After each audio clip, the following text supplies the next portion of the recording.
without giving them a sound check? What kind of production is this? A typical one. A realistic one.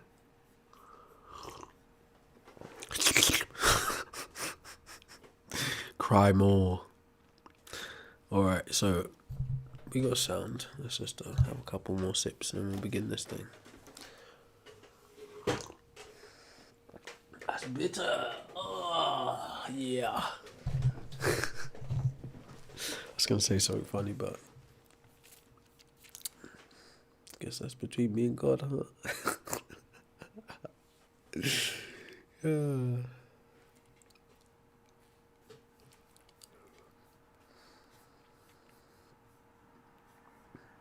Alright. Look at this bloody hoodie. It was cold, but now it's not cold anymore. Yeah. There you go. All black, that's how it should be. It's much better for this camera anyways. Yep. Are you tracking? Alright.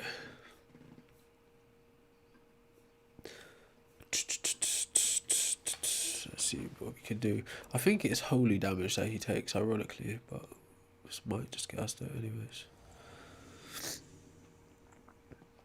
Oh, need a timer.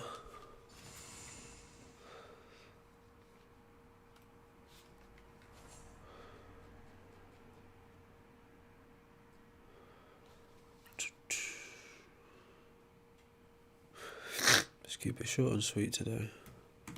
Speaking, no difference.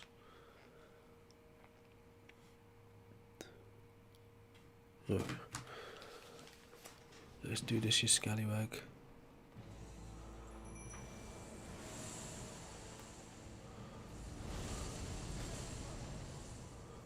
Oh, he got me. Vengeance for the flame.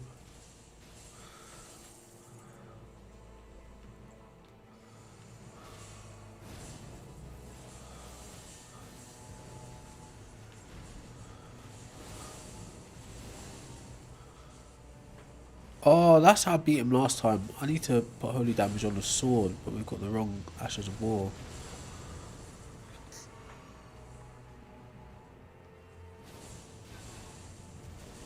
Oof.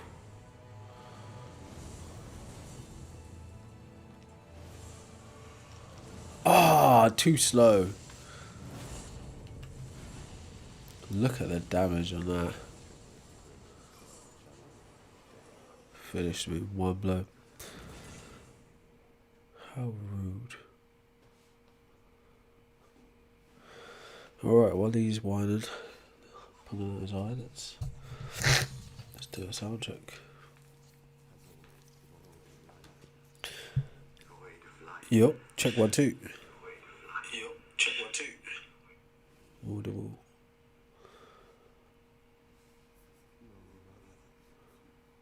What the hell is that muttering? Ah. Test. Yo. Test. Yo.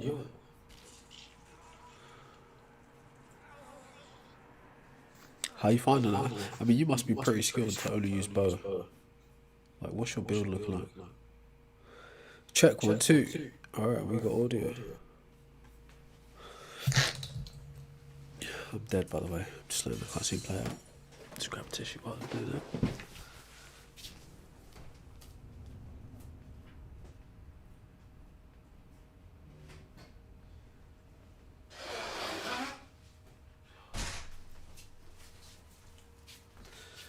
Better out than in. Whoop. Knock my clothes off the chair. It's gonna be one of them streams, I can already feel it. I haven't done the setup properly. That's what I get, it's unlisted. No one can even see the darn thing.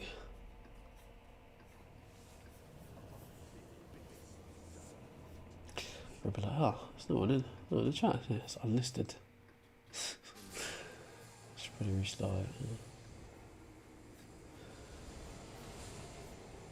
Oh. Where's that button? There it is.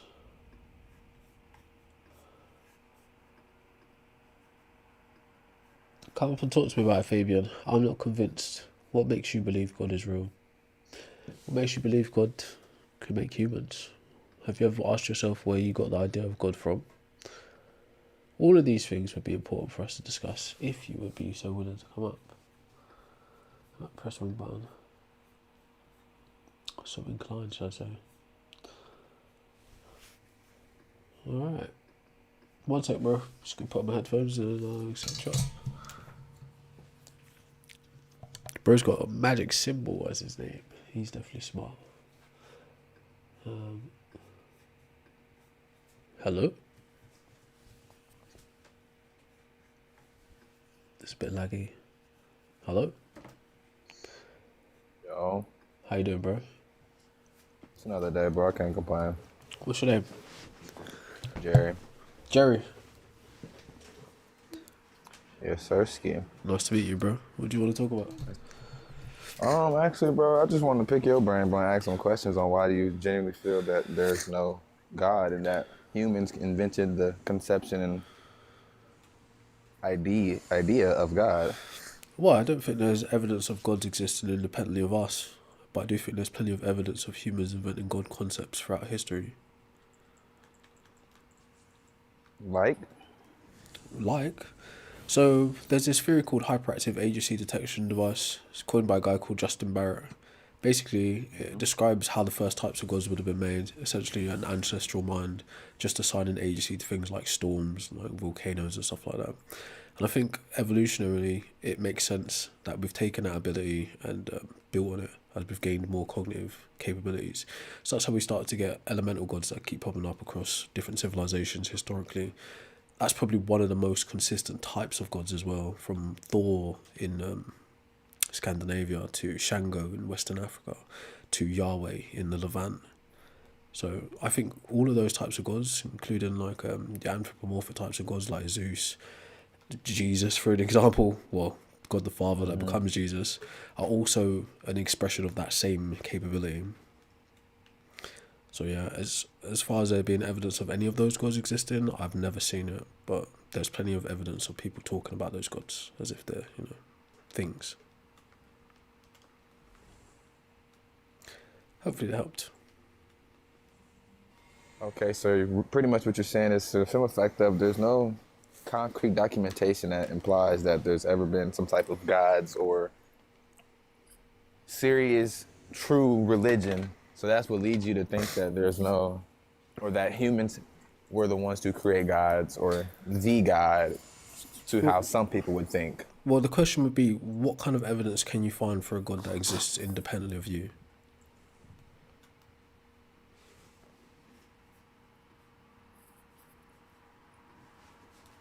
So I'm watching a little content for a little second. It's a very interesting topic. I enjoy it a lot. That's why I was like, fuck it, I'm gonna click this request today and join. Pick his brain apart, ask a few questions, say some bullshit that I kind of think. So what do you believe? What do I believe? I ain't gonna lie, bro. I really don't know what to believe because personally I feel like there's so much reading in between the lines when it comes to religion.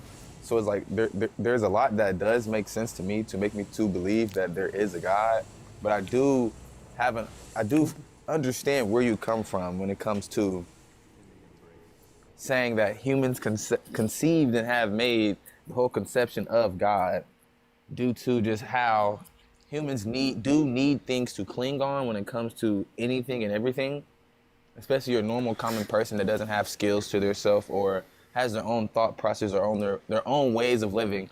Religion is a very simple, easy, quick crutch, I would say.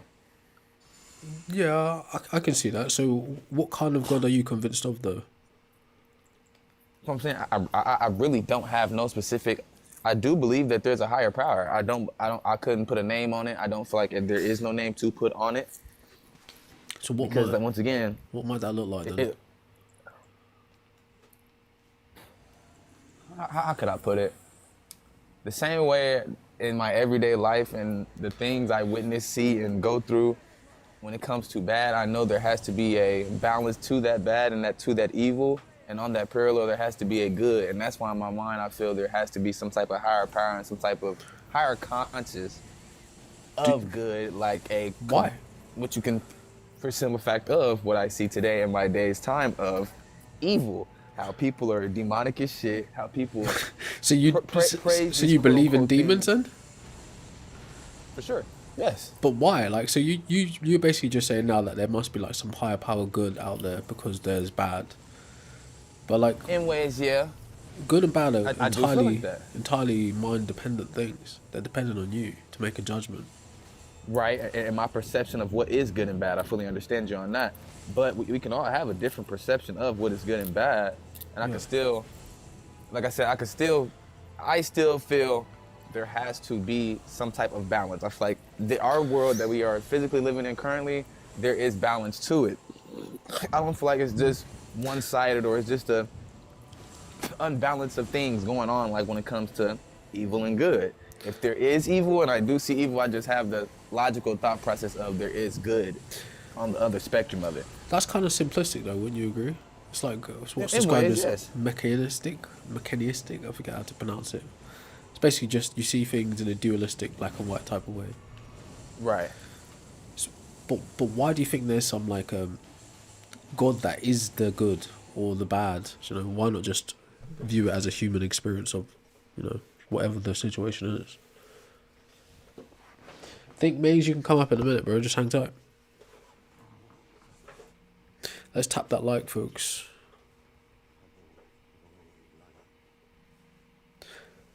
Yup, you there, bro? Yeah, I'm kind of just thinking on it, cause it's really not no specific. Cause I don't know, bro. Maybe it's how I grew up. Maybe I don't know why. Like, I just don't feel there's like a specific. What's the word I'm looking for to describe that?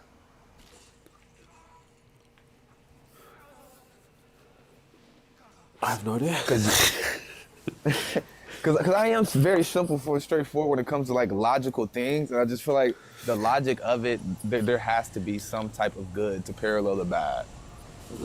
Well, I think you could hold that opinion, but it's just what makes you think that that's something supernatural or just otherworldly. That's not just entirely dependent on you.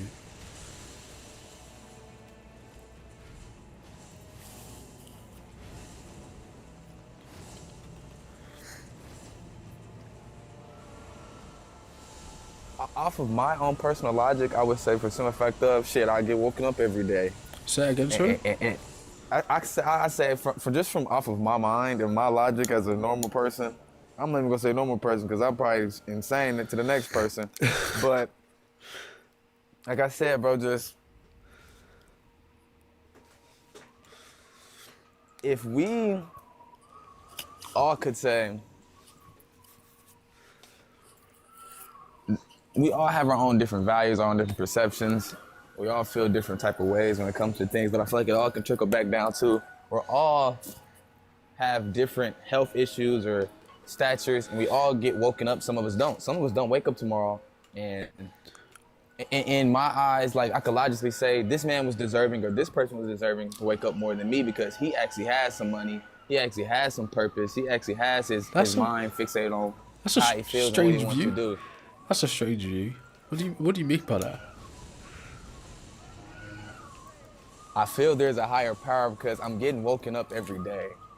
And then there's no promise of I'm going to wake up tomorrow. So that's why I feel like there is some type of supernatural play at hand. There is a promise that there will be a day when you don't wake up, though. That's guaranteed, right?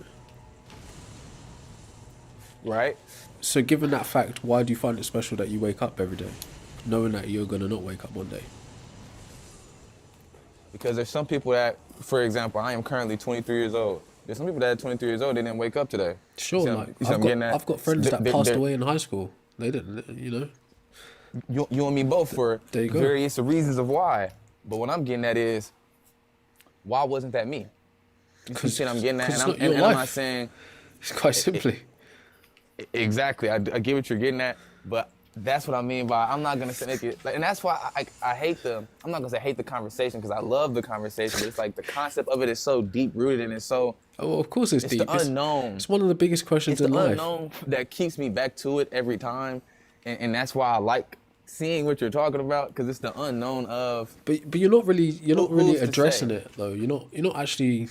All right. So if you was gonna work for it reasonably, you start out like, all right. So why do I think there's a God? Where did I get the idea of a God from? Or better yet, what is a God? Right? And why should I think it exists? And then you work from there. In terms of questions like why are we here, like what happens after we die, like those things can be like addressed within the conversation. But personally, I don't think God would answer that anyway because there's still higher levels of thinking, even where that's concerned, the why. But in terms of the gods, I think that's the best place to start. What has convinced you that a God exists? And how do you define the God?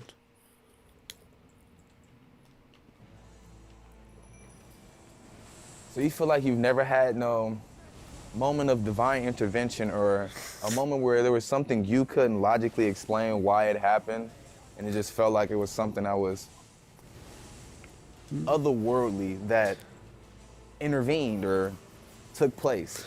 Maybe, maybe not. I couldn't say with any certainty, but it would like in that scenario, it would just be like my own incredulity, just not knowing basically.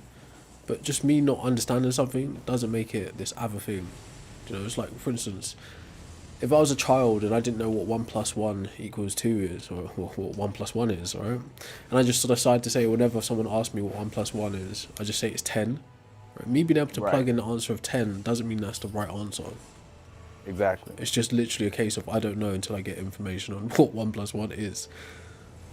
But you know, to me, that wouldn't be enough. Right? So how is that analogous, right? So I have, for example, just hypothetically, I experience something which I can't explain. Me not being able to explain that thing doesn't automatically mean that it's unexplainable. Does that make sense? Run that back again, bro. So say I experience something that I can't Right. personally explain. Me Yes. not having the conceptual tools to explain that thing, right? Does that automatically mean that the thing itself is unexplainable? Not necessarily, and I understand where you're going. Just because you're not having an understanding of said, or not having a perception on it or understanding of it, doesn't make it otherworldly, or Yeah, divine. it's just something you don't currently understand. You just need more Right. information on it. But that's what I'm getting at. But what if you do actually do take your time to break it down, and actually look at it, and there is no explanation to it? You have Can never got can to you a give an point where you. example of that ever being the case?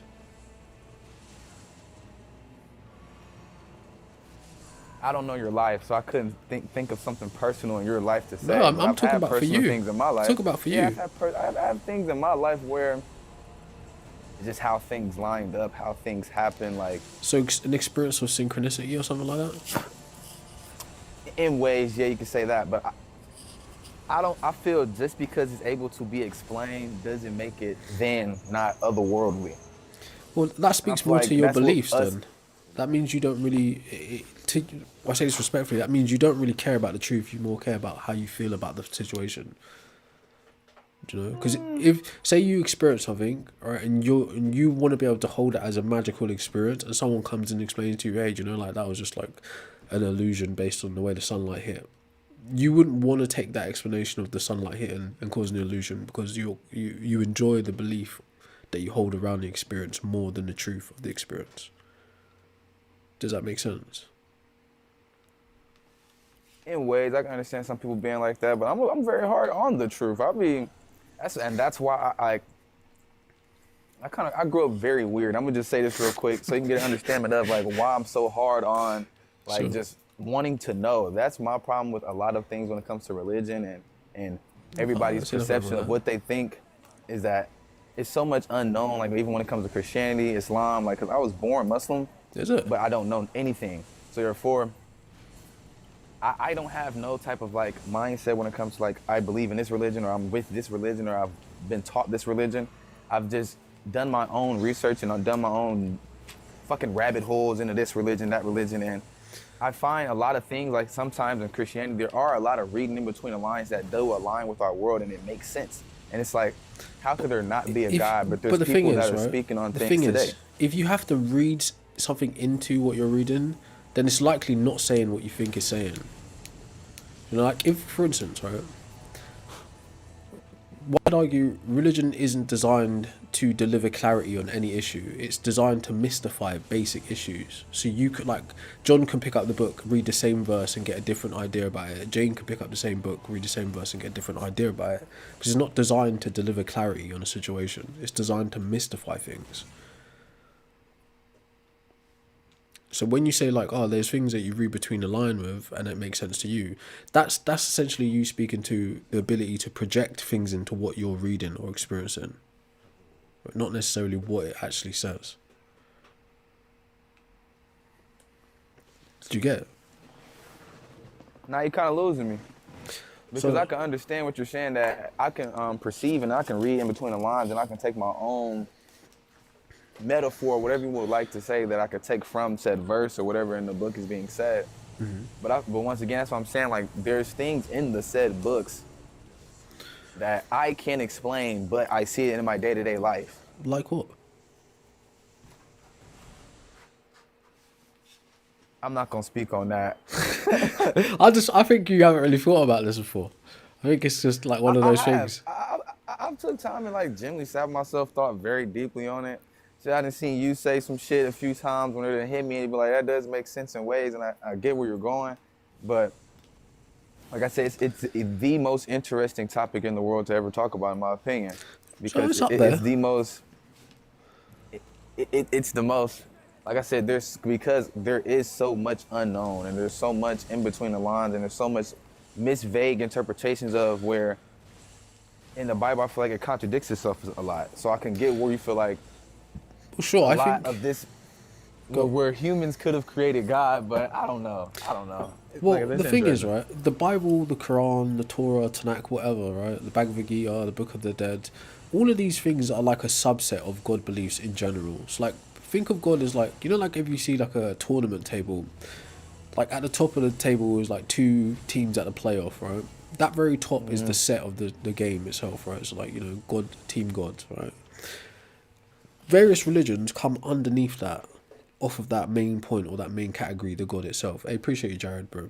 Maybe the tournament table wasn't the best example. But that being said, what I'm trying to say is the various different religions matter very little to the existence of the category itself.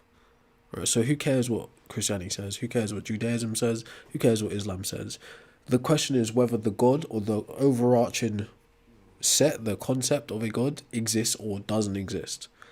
Various different interpretations of that concept matter very little to whether the concept itself exists. Do you understand? So yeah, Yeah. there's going to be contradictions in Christianity. There's going to be contradictions in Islam, etc., etc., etc. Because then their job isn't to actually prove a God exists. Their job is to like create a religion. It's, Right, it's, and to it's push the basically culture. message. Right, and to quote unquote, so I should say, push the What's up, message. Andre? Yeah, well, essentially, right? So it's not like, ironically, I hate to say it like this, but religions are completely. They're not about truth, right? They're about ideals, if anything, ideals and beliefs, but they're not about Right. truths about the reality. Yeah. So like, approaching a God conversation purely from a religious place it'd be bad.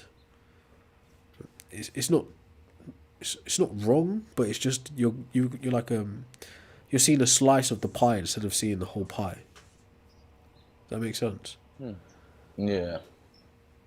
So like yeah, like once you can discuss whether the pie exists or not, then you can start looking about okay, whose explanation of the pie might be like which slice of the pie might be the best explanation to the whole thing. But until you can determine whether the pie exists or not, like to get into the minutiae is silly. Does that make sense? I know Right, my right. I analogy see is what you're like saying. I'm kind of fried after work today, so I apologize. I'm not really like making 100% sense. Now I get what you're saying, because if there's no pie, we're just sitting with a slice of cake. There's no other unknown, or there's no other option. There's Yeah, just a slice of cake. it's just all built on a shaky foundation. So at the best, you'd be able to say, "Oh, this is all metaphoric. This is allegorical." So like, if the God of the Bible doesn't actually exist, then all the events that surround the God cannot be taken to be a reality. They're just stories, or you know, they're ways of of men teaching lessons through this fictional character. But what we're trying to determine is whether the fictional character isn't a fictional character and actually real. And that's what takes me back to what I was saying with, right, you just said fictional character, and there's a story about said fictional character. But if I then have a moment in today's time that is word for word reciting towards said fictional character or story from said fictional character, how can I not then take that for truth? You see what I'm saying? And take that for But could you word is bond, give an word is law. example of that though? Shit, what we seeing right now, how these motherfuckers trying to make motherfuckers put all type of chips and whatnot and just crazy things of that nature. I've seen, like I said, that's not unexpected though. That's an interpretation you're given, or someone might say that's like a hermeneutics kind of view of what's been said. You're talking about like the mark of the beast, right? Right. Yeah, but that's not right. That kind of goes back to what I said earlier on. John can read this verse and get one thing from it. Jane can read the verse and get another thing from it. But it's not essentially explicitly what the thing itself is saying. It's written vaguely, so it's open to interpretation. Right? Some people are saying the mark of the beast is, well, back in the day they said it was credit cards and digital banking. And then prior to that, they said it was like a tattoo on your head or like a number, like a scar, or you know. So, this is what I mean about religion, just muddying the water in terms of trying to make sense of the world. Yes, you could read something in the Bible, right, and it can appear to be a reality just based on how mundane and typical it is. Do you know? It's like an example of this. One time I was speaking to a Muslim on here, and he was like, "Oh, don't you like prophecies prove the Quran?" kind of thing. I was like, "All right, this is ridiculous. Let me hear the prophecy." His basically like the crux of the prophecy is like, "Oh, in the future there will be tall buildings, and men will be fighting in the tall buildings." So he decides to point to this specific in the Middle East, right? He decides to point to this specific building. I think it's the Burj Khalifa or something, right? So there's men fighting in there. Look, this prophecy is true. Therefore, Quran is true. But think when you actually stop and think, okay, how ridiculous is that? Yes, there's always going to be tall buildings. Did buildings exist when it was written? Yes. Were buildings going to continue to get taller? Yes. Do people fight in buildings? Yes. Then all of these things are expected. Right? So is there anything supernatural or magical to it?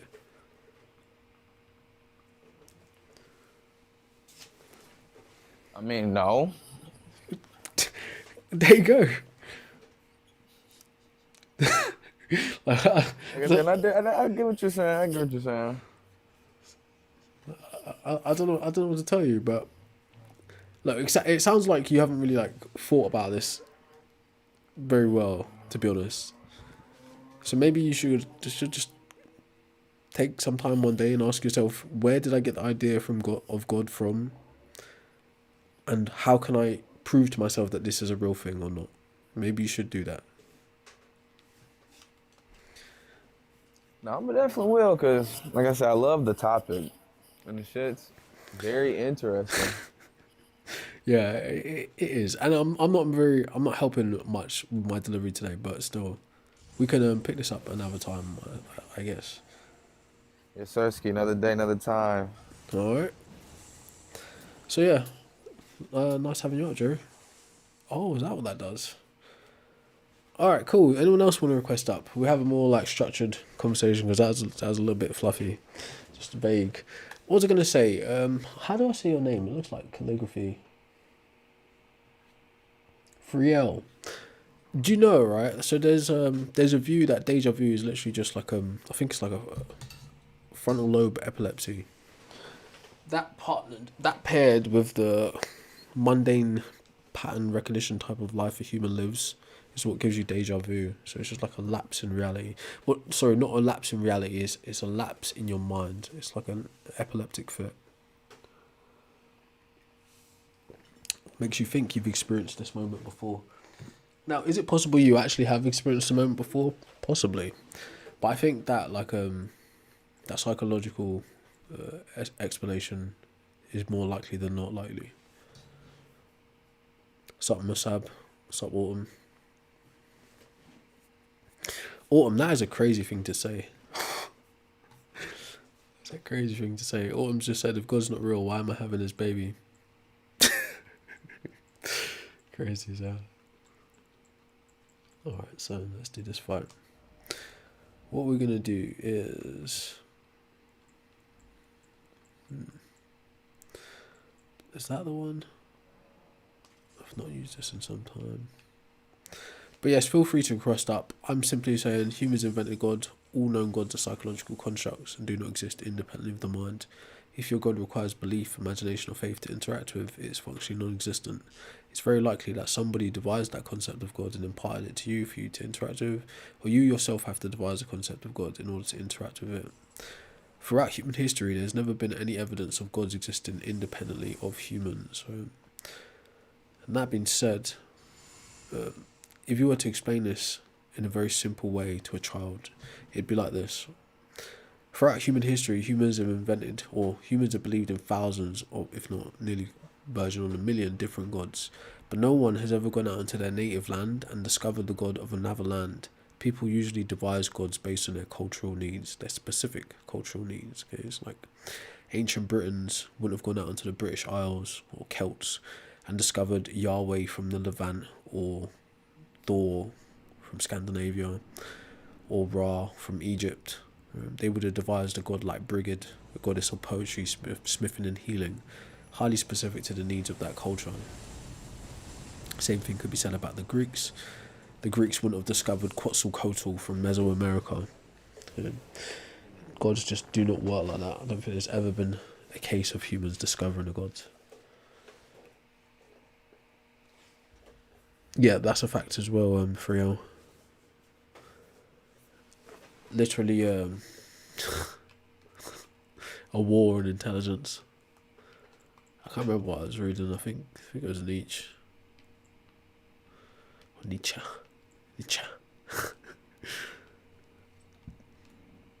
Yeah, I can't be bothered. I'm a little bit off tonight. All right. So who's first? Is it Kay or is it Think Maze? I think Maze was there earlier on, left and returned, but Kay is before him. So I'm just gonna give Kay a shot first. Hello. Yo, How you doing, bro? I'm good. How are you, bro? Not too bad. What's your name? My name's Kari. Say again. Kari. Nice to meet you, bro. What do you want to talk Nice to about? meet you. You said humans are meant to die, right? Yeah, that's what I think. Yeah. Okay, so let me explain to you how that's like it's impossible. Can you speak up a little bit though? You're a little bit quiet. Like I don't, speak louder. yeah, if you can, or move your mic if your phone case might be like blocking it or something, just so you're clear. Don't want to keep asking you, huh, what? Yeah, I feel you. I feel you. Is it good now or not? Yeah, it's pretty clear. All right. So this is how I see it. Nothing just like you feel me spawns in, right? Something had to created us the same way something created our parents, and something created something before that, and so on and so forth, right? Now, I don't know. I don't know if I agree to that, but sure. you don't agree that something cannot like be without something being before it. I mean, I can't know for certain. I've never experienced a first cause, so I don't know. I see. Well, the way I see it is God isn't, I feel like the Bible, for example, is put into like terms that we would be able to comprehend because our creator is not like just some man, some giant in the sky. It's you feel me, it's deeper than that. Why? So what do you mean why? Look at how because there's no way that us, a human, or you feel me, or something of our species could have created all this. Think about that. Well, I don't. Something I had to don't. create all I don't this, and necessarily whatever think a created, human did, but I don't rule out the possibility of it being some kind of beings that are similar to us that could have made this too. I don't rule that out, but I don't necessarily think that's true though. if they're being similar to us, right? Because we just seen how the government is really releasing evidence I think that aliens exist, bro. I think that's a troll. I think You think it's a troll? yeah, it's like a distraction tactic. I don't think it's a distraction tactic because you just said that if we didn't build the earth, then something else had to have built it, bro. We know No, the pyramid. Think about this. There's no way the pyramids were built by humans, Bro, bro. stop. That's the craziest thing you could possibly say. Of course humans built the pyramids, bro. What are you You talking don't think about? they had help? You don't think they had help No, from no, they ancestors, were bro? just really sophisticated with their engineering skills. That's all. It's just like we are Bro, you realize today. we evolved. We've evolved, and we can't even do that now. That's what some people say. I don't think that's true though. I think architects have figured out how the pyramids were built. I think various engineers figured out how the rocks were moved as well. I just think it's not common knowledge. That's all. But I definitely think humans invented, not invented, but built the pyramids. I have no doubt in my mind about that. Yeah. Like you got to think about like over in Sudan there are way more pyramids than in Egypt. There's even lots of pyramids in the Americas. So they were clearly practicing the art of building pyramids for a significant amount of time. That's true. You're right. So He said computer is more impressive than pyramids. I definitely think that's true, but I'm saying the like build tactic that we know about, at least that we know that yeah. wouldn't be common knowledge to us, is not like, you feel me? But yeah. Either way though, what was the major point you're trying to make? You're something about aliens, right? Okay, so like you said, we didn't create the earth, right? Something had to have created that earth, this earth, right? Whatever created the earth, you feel me, is what would be considered God, bro. Why do you think that? Like, but that's the problem. What do you So, mean? an alien could be God then, instead of like the God of the It, Bible. maybe the Bible depicts, you know what What's I'm saying? Like, the Bible never even depicts what God looks like or anything like that. You Well, feel me? the Bible says no one can see his face, but then it also said that Moses saw his face.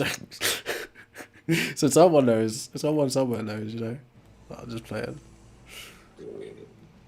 I get that, but bro, like, if you're really being like 100% honest with yourself, bro, like something had to have created the earth, something had to have created us as a species, as a, you feel me, made us as perfect as we are. We're not And I don't mean perfect. like the way we're able to, you feel me, like breathe, see out your eyes, all that, things like that. Yeah, but Those are not. you realize These are things that are, those things are explained through like science, like a naturalistic approach. You know. of course, yeah, they are, but think about how each individual organ, each individual, you feel me, everything works together Yeah. to make us But it's a process of one. adaptation, right? Can you think about how many versions of us that may have died out before we got to this point? And look, we're still low key dying based on our anatomy anyway. It's not like we're like Frieza's final form or something. Like we're like low key humans are still kind of effed up, low key. Like, we could get killed by like a flu, a virus, or like catching a cold, or like water going down the wrong hole when we're having a drink. Like there's so many ways, like or just a heart being in an abnormal rhythm. For some like there's so many I feel weird like ways we that's could always get been a thing unalived. though, bro. Like there's I always know, been ways that humans, you feel me, like, but I think that speaks but to our evolution rather than some intentional mind. Because like, for instance, like if we're saying that it's a mind behind the entire universe and our planet and us and every other living thing, then we're obviously saying this thing is beyond genius. Right? So like, you know, from a religious point of view, that thing would be perfect and it would be unable to make any mistakes. But if that were true, then why is the Earth as we view it so faulty? Right? We have this rose tinted view about the world being perfect. you mean the people in the world or the world itself, like The world without the itself, right? world? The Well, world, because the world itself that's due isn't to free perfect. will. Every human has free No, will, like the so Earth. I'm talking about the Earth itself isn't perfect, bro. It's like think about it. We have to consume life in order to sustain life. Okay, the Lord gave us that dominion cycle is over, like you know, it's insane to even think about it. that's not insane, bro. Of course it The is. Lord gave humans dominion So over these this animals, no, but bro. this goes back to the point of what I'm trying to say to you, right? If you're saying that there's this genius level creator and he's created all things, right? Why would a genius level creator create all of these various animals, right, and like love each and every one of them, only to want them to suffer at the hands of another animal in order for that other animal to stay alive, right? It doesn't make sense in that way, right? Now, if you were to say, hey, I feel like that's natural, creatures bro. are eating other creatures because they adapted to survive, that makes a lot more sense than God saying, actually, I'm going to make these cute little things called lambs, and then I'm going to allow you to slit its throat so it bleeds and you can cook it, right? Seems a lot less likely, okay, than the fact that a human or an animal figured out, actually, I can't get to the water, I can't find any trees that are consumable, I'm going to eat that thing. and see if I survive. Right? That seems more likely than a God be like, yeah, like this cute little lamb. I'm just gonna make it so people can eat it. Do you get what I'm saying? That doesn't seem to make sense to me. But they have sheep have a purpose, bro. It's not just to be eaten, bro. Like But that's what I'm they saying do to more you. than like wild sheep don't just get eaten all day. Like you feel me? No, Like right. So things, most animals have natural predators based on their habitat, right? right, Once it goes out of balance, and yeah, you get different kinds of problems. But right, that's right, the right. thing. If you look at nature in that way, nature is completely unbiased towards our like humans, just our sentimentality, right? Nature doesn't care. Nature is like it's the ultimate hedonist. Now, if nature operates in that way, then it would be fair to say if a God exists, God probably operates in that way, and God doesn't care about these individual things and the love of them and their their happiness and their growth and stuff like that. It wouldn't make Because sense for him to be that way. but I feel like if the Lord gave us dominion over the animals, why would He give them the same thought process, these same you feel me emotions as a Yeah, human why would he sentient make them in the individual, first you know? place? That's the problem you're missing. Okay, For us, they're for yeah, humans. that's what I'm Like they're saying. It wouldn't you make feel me? sense, right? So How? if I'm a creator of all life things, right, like all sentient beings, I'm probably going to be well aware of what it means for something to suffer. Right, so not only are my favorite creations going to be able to suffer, but the things I'm going to create for my favorite creations to eat are also going to suffer.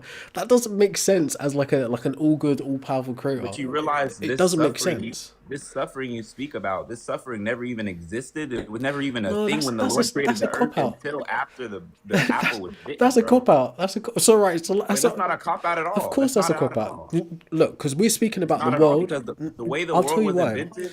No, Go that's ahead, go something you ahead. believe, right? We're speaking about the world as it is to me and you today, how it appears to us, right? So there are animals, people eat stuff Well, and I'm they talking about what suffer, I believe right? because Yeah. So that's the now topic, what though. you believe is a side. It's like icing on the cake of reality. Okay, your views about how the What I world was believe to be formed. reality, you just don't know it, gang. Nah, I think it's well documented that the story of Genesis isn't a fact, right? But that's a Well, different point. document it where I would love to see that. So the idea of Genesis, the fact that an immaterial spirit, e.g., God exists, and the process in which He made the earth, it being out of order with what we find, like for instance, making light before He made the sun, all these kinds of things, right?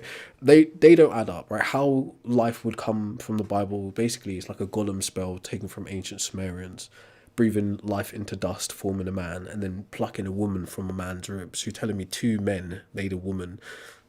So Stuff you like think that something? So doesn't you really actually think make something? sense.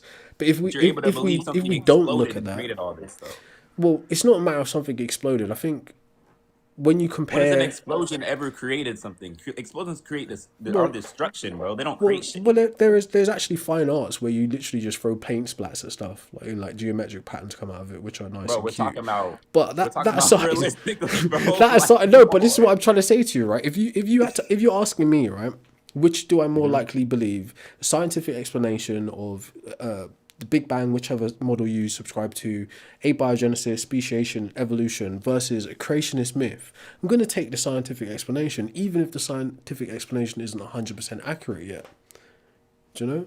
It's just as simple as that because it requires me to believe less ridiculous things. And it even allows for me to go and check these things for myself. Do you see? So like if we put like the Garden of Eden story aside as an explanation for suffering, we just look Right. like we have nervous systems and this allows for like sensations. Other animals have nervous systems and that allows for sensations. So Right. that being said, I'm acknowledging that there could be a creator and a creator made all these things. But what I'm trying to say to you is if there is in fact a creator that made all these things, including us, it wouldn't make sense that it intended for the flourishing and happiness of all of its creations, right? Because why would I know you don't like the idea of thinking as God, but why would anyone say I'm gonna make this like cute little deer, right? Like I'm gonna make this nice cat, like it's literally useless. It just eats grass, like it eats grass and it produces milk, right? Like yeah, the gods had like weird fixations with honey and milk because men had fixations with honey and milk, but that's another topic altogether. But I have the ability to create the universes, like entire planets, entire ecosystems. So I decide I'm going to make all of these cute, basically animals that can't defend themselves, just to be consumed by other animals. But I'm also going to make it so they've got nervous systems and they can suffer while being consumed by other animals. It wouldn't make sense for a god that you're describing to do something like that. Okay, that's kind of what I'm saying to you. Like the fall or no fall, that still wouldn't make sense. I feel like I get what you're saying, bro, but I really feel like if everything went as planned, bro, everything would have been harmonious. There would have, even if like, you feel me, it would have just been like you would see a deer and be like, oh, a deer, my nigga, like yeah. Now, but you're like to say if everything went to plan is to also like literally snatch power away from God as well. Well, I'm not snatching Because power. because right, but that no, but that's the They problem, were right? con- You God's God's creation was convinced by evil that they would be all knowing, bro. no. But that like the intricacies He gave aside, them free right? To will. say That's their choice, not taking away from God's power. no, bro. Just like for instance, if you're gonna say God is all powerful, He's all knowing, right? Then He was Yeah. able to foresee the outcome that we exist in now. So to say that the plan went wrong would be to say that God isn't all powerful and all knowing. Okay, so I know this is like a funny kind of internal critique, like with a little bit of Drake sauce on the side, pause, right? But if things if things are bad, right, then it was God's plan for things to be bad. Or otherwise, right, it's either God willed things for them to be the way they are, or He couldn't stop things from being the way they are. Right? Based on your paradigm, I think which one do you think is more likely? I don't think it's he didn't want to stop anything from happening, and I don't think it's that he couldn't stop anything from happening. I feel like it's he let things happen because he gave people, humans, free will. So then that's the same as saying He willed for things to happen in the way they are. So the plan didn't go wrong. No, he didn't will for anything. Yeah. Humans, you feel Look, me? so if you're saying if I have the power to stop something, right, but I decide to let it happen, then I'm making a conscious choice. That's my will for it to be able to happen. Because I could just stop it, or I could just change it. Do you know? But that's essentially the same thing. You're saying it's not that He couldn't stop it. He wanted it to happen because He let it happen. that's like making a game and seeing the players evolve and saying they're getting too good. Let me stop. No, you just implement new rules, right? You just like tweak the code. You can't add rules to the game once you've already made it. You're putting limitations on God now. So He's all It's not a powerful. Like He could do limitation. anything, right? So think Yeah, about it, right? you feel me? Like, If He could decide to come down as an entire man and sacrifice that man, basically sacrifice Himself to Himself, then He could tweak the rules of the game at any time.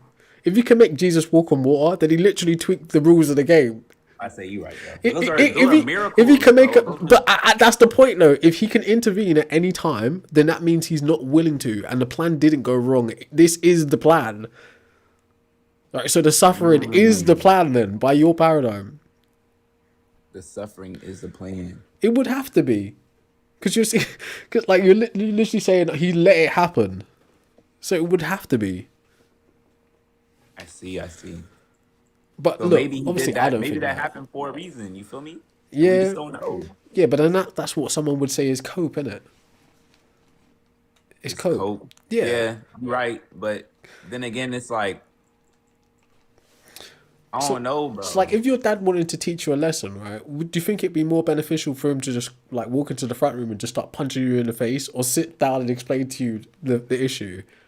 Yeah, just explain that shit. Right? Exactly. So why doesn't God ever just sit down and explain the issue? Why does He punch people in the face in terms of deleting entire species, like flooding the world, plagues, killing people's firstborn children? Like, why doesn't He just explain the it? word is there, bro. Like the That's- word has always been there. There's always been prophets. There's always been someone. I don't think that's speak true. For him, bro. Like I don't think that's true. you don't think it's true? No, I think If that's. if I think- every single culture acknowledges that there was a giant flood that wiped everything out, you don't think No, there was a there higher is being that made that that's happen? that's not actually true, right? But also, like scientifically, it's not possible because there's not enough like water on the earth. The same amount of water that's on the earth has always the flood been. doesn't exist. No, so I'm saying, right, if you're talking about, so the first tale of the flood, right, which gives rise to the story of Noah, comes from the ancient Sumerians. But that would have actually been a local flood. Just like, for instance, the people who are inhabiting Europe in various different parts would experience like what to them is a cataclysmic event, but it's actually a local event in comparison to what's happening in Africa, in America, in China, okay? So this idea that all of these cultures like report a global flood is actually wrong. It's not actually true, right? But either way, There's historical evidence, bro. That yes, there's there multiple, will be you feel me? floods, bro. There's been tsunamis in my lifetime. Of course, floods could happen. All right, don't get me wrong, all right. But I'm saying within the narrative, I can't remember why. Why did you bring that up in the first place? I've actually forgotten. I said if every culture acknowledges that there was a big flood that God created, how could they That say part's that not God true. doesn't exist No, right, yeah. So that doesn't actually follow, anyways, right? or a Floods, God created at least, not you know. like, again, that doesn't actually follow, but that does actually back up the point which I'm saying about humans inventing God, because like the primary or the first phase of God creation is assigning agency to elemental things, so like forms of nature like hurricanes, storms, floods, tsunamis, earthquakes, volcanic eruptions. Like our ancestors in the past would say that that thing is alive, the rain is alive, the air is alive, the hurricane is alive, bro. So simply calling the flood God isn't necessarily the same thing. You know, it isn't actually saying that God exists, because you can Thought the call a flood was flood God. God, right? Or you can call the flood an act of God. That's what I'm trying to say. Oh, I see. Right? So it doesn't mean that God exists. It just means you're like attributing an act of a thing of nature to a God. Bro, I don't know, gang. Like, there's too much. There's a lot of historical evidence, but there's also a lot of science that goes against what I believe, or not necessarily goes against it, but it kind of contradicts what I believe. There's a In lot of terms of science that what, goes with it too, and there's historical evidence that goes with it. So I don't know, gang. Like, like what? what do you mean? So give an example. Like, Like, what's the contradiction? yeah, Okay, so like the Bible talks about all these beasts and stuff that the Lord created, and they're in the waters and whatnot. But science says these things don't exist, that dragons don't exist or never existed, but the Bible says they do. And they just said they have dinosaurs, but dinosaurs weren't in the Bible. That's a contradiction. But the way I see it, maybe dinosaurs are just dragons. well, yeah, you could come to that interpretation, but one could also just say, hey, the Bible is literally just written based on what those men at the time knew. So there's a bunch of stuff they didn't know. Some stuff they got right about the world, some stuff they got wrong. Bro, but like the Bible's been there since the beginning of time. Like the Bible's not No, no, it hasn't. Like, what are we talking about? Like, the the Bible Bible was was like there. The maybe Bible two was thousand there. years ago. When I say beginning of I time, I don't even mean think like it's that. I don't even know if the Bible's actually 2,000 years ago based on like the Gregorian calendar. So Bible's not when even I actually say been there beginning of that long. time, I don't mean as in like when the world started. I mean the word of God has been getting around since He created the earth. Is what I'm saying. There might not have been written, I don't think that's true, on bro. paper, but the Bible came from Aramaic to Greek, or was Yeah, it? that's kind of And then recent. to That's kind of recent human history, bro. That's not even ancient like that's not prehistoric history. that's That's pretty like recent, bro. yeah, in human history, like humans like 300,000 years. Well, this version of humans are like 300,000 years old. Okay, so that's kind of recent history, and like there's no evidence But you don't think that a God has ever spoken to a man, and anything that's written down and claimed to be God's word is actually God's word. There's no way to even prove that. Right? For instance, if someone came to you today in this chat and said, "Hey, God told me, right, to tell you," right, aren't you gonna question that? Like you're gonna be like, "All right, so how do I know that God told you this?" of Right? course, I'm There gonna would be a question them, line but of I feel like reasoning if it's or someone an genuine, you inquiry. can tell, bro. If it's someone being No, bro. genuine, you can tell, bro. No, bro. You couldn't tell, right? So like You could, man. If this is it's a real, reason. you would know. No, there's like your feelings and vibes don't matter, right? Your feelings are not actually authentic, right? Just so you're aware, like your feelings can inform you on some things, but they themselves aren't a good compass or a guide to like reality testing or just knowing reality in general. So like me personally, I don't take testimonies about supernatural things for like four main reasons. One, there's something in philosophy like known as a zombie. Basically, there's no way to know that. Right, so I assume that you have a mind because you share the same anatomy as me. Okay, Yeah. but there's no way for me to know if you actually have an internal world. You could not have an internal world, which would make you a zombie. The other one Right. is you could be what's known as a mutant, right? Again, you share the same anatomy as me, so I like presuppose that you have an internal world. But your internal world of your sensory experience could jumble things up in a way that mine doesn't. So like when you experience hot, you experience cold, okay? Like internally. Now, the other two are quite more realistic than those two, of course, but the other two is this: the character of the person telling you the testimony, right? Are they in a good mental state? Are they known to lie? Are they under some kind of psychological pressure? Are they being coerced, etc., etc.? The circumstances of that individual person. Then there's the actual matter in which they're reporting. For instance, if someone comes to me and says, hey, there was a crash on a motorway, I've got pre-existing or background data on motorways existing, cars existing, people being able to drive, and crashes being possible. So those things speak to a reality that we both share in. But if someone comes to me and says, hey, a ghost appeared to me last night and told me the secrets of the universe, or an angel appeared to me and told me the secrets of the universe and told me to tell you, now, I don't have background information of angels existing, being able to communicate with humans, or if there's even a possibility of a secret of the universe. So that puts the testimony into question in that kind of way. Okay? So again, if a man appears and says, God told me to tell you, right, his testimony needs to at least pass through some semblance of that kind of filter. Are you tracking? Yeah, I get it. So I wouldn't just believe if a guy told me that God told him that, because how would I verify that?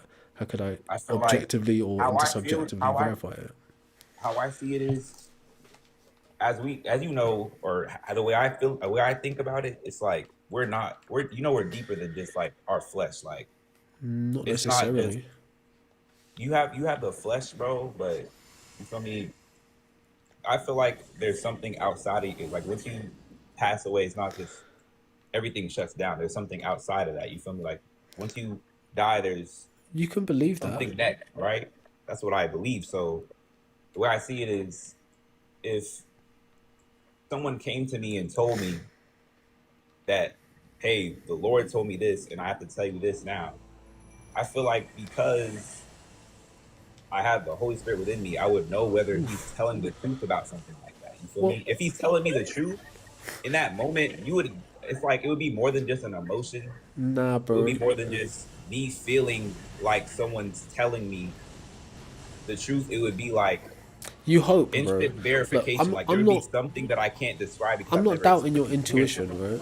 Don't get me wrong. I'm not doubting your intuition or your ability to suss out a lie or or deception. No. It's not. It wouldn't be me myself No, necessarily. but You feel me? I'm assigning you the credit of it from my worldview because I don't think there is anything else. Like, I don't think a Holy Spirit exists. So I'm saying you would be the one using discernment, not any ghost or anything like that. So I'm simply saying, right, you being able to, in the moment, feel like you would judge this character, you would judge if the person is lying, speaks more to your psychology than anything magical. Now, your belief system, translates your psychology and your ability to use intuition into something spiritual because of your belief system. But because I don't believe what you believe, I see it from a natural point of view, I see. I meaning see. K's ability to like suss out a lie speaks to K's cognitive capacity, not his spiritual guidance. Do you know? I see. So yeah, you might be able to suss out a lie in the moment, but I think if you leave that door open, you also leave yourself open to manipulation. Because right, for instance, I don't mean this disrespectfully, but there's a certain level of ego to be able to say, the Holy Spirit is within me, and because the Holy Spirit is within me, I can suss out a lie, right? Although So the Holy Spirit's not in me. I no, can but say you, for a you you fact it's said not that, in me. right? You said that I'm though. saying if I had the Holy Spirit within me, if I was a full, you feel me? If I did everything a Christian was supposed to do, and someone then came to me and said, God wants me to speak to you, then I would know in that moment because I would, you feel me? I would have that connection to know if someone is telling me the truth about I think the that would Lord be or your, I not. think that would just be your intuition. But the fact that you're open to somebody coming to you and saying, "Hey, God told me to tell you this," is a dangerous place to be, right? Because if you just think about how history went down, or various things in history, the idea of something like divine right to rule is based on a similar kind of thing. So, like, certain types of kings aren't kings because they're strong and they just like went and just defeated everyone in the village and in the city. They're kings because they managed to convince the peasants that God said that they could be king, right? Now how would it like feel to you if I just came to you like I said, Kay, right? God told me to tell you, right, from this day on, you'll be underneath me and I will rule over you, and all that you own, Kay, will be contributed to me in the kingdom. Is that something you could accept? Because apparently God said, No, because you're not, like, ah, you're but it's the lying. Like, you're same. just lying. It's the same though. Right, the minute you open a door up to be able to say, "Hey, God is telling this person to tell me this," then you open yourself up to manipulation in various different ways because you allow for that possibility because they could just be lying, bro. Or maybe they could be schizophrenic and really believe that God told them that.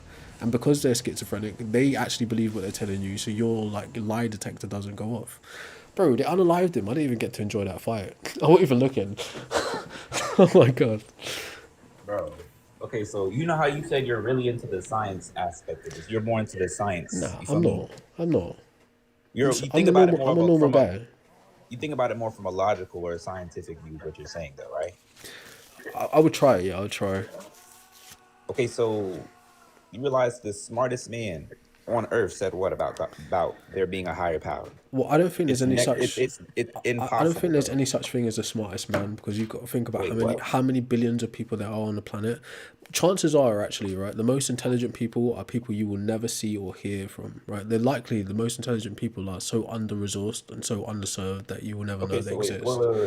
wait. But What do you deem as intelligence? Would you say it would be well, knowing more about right.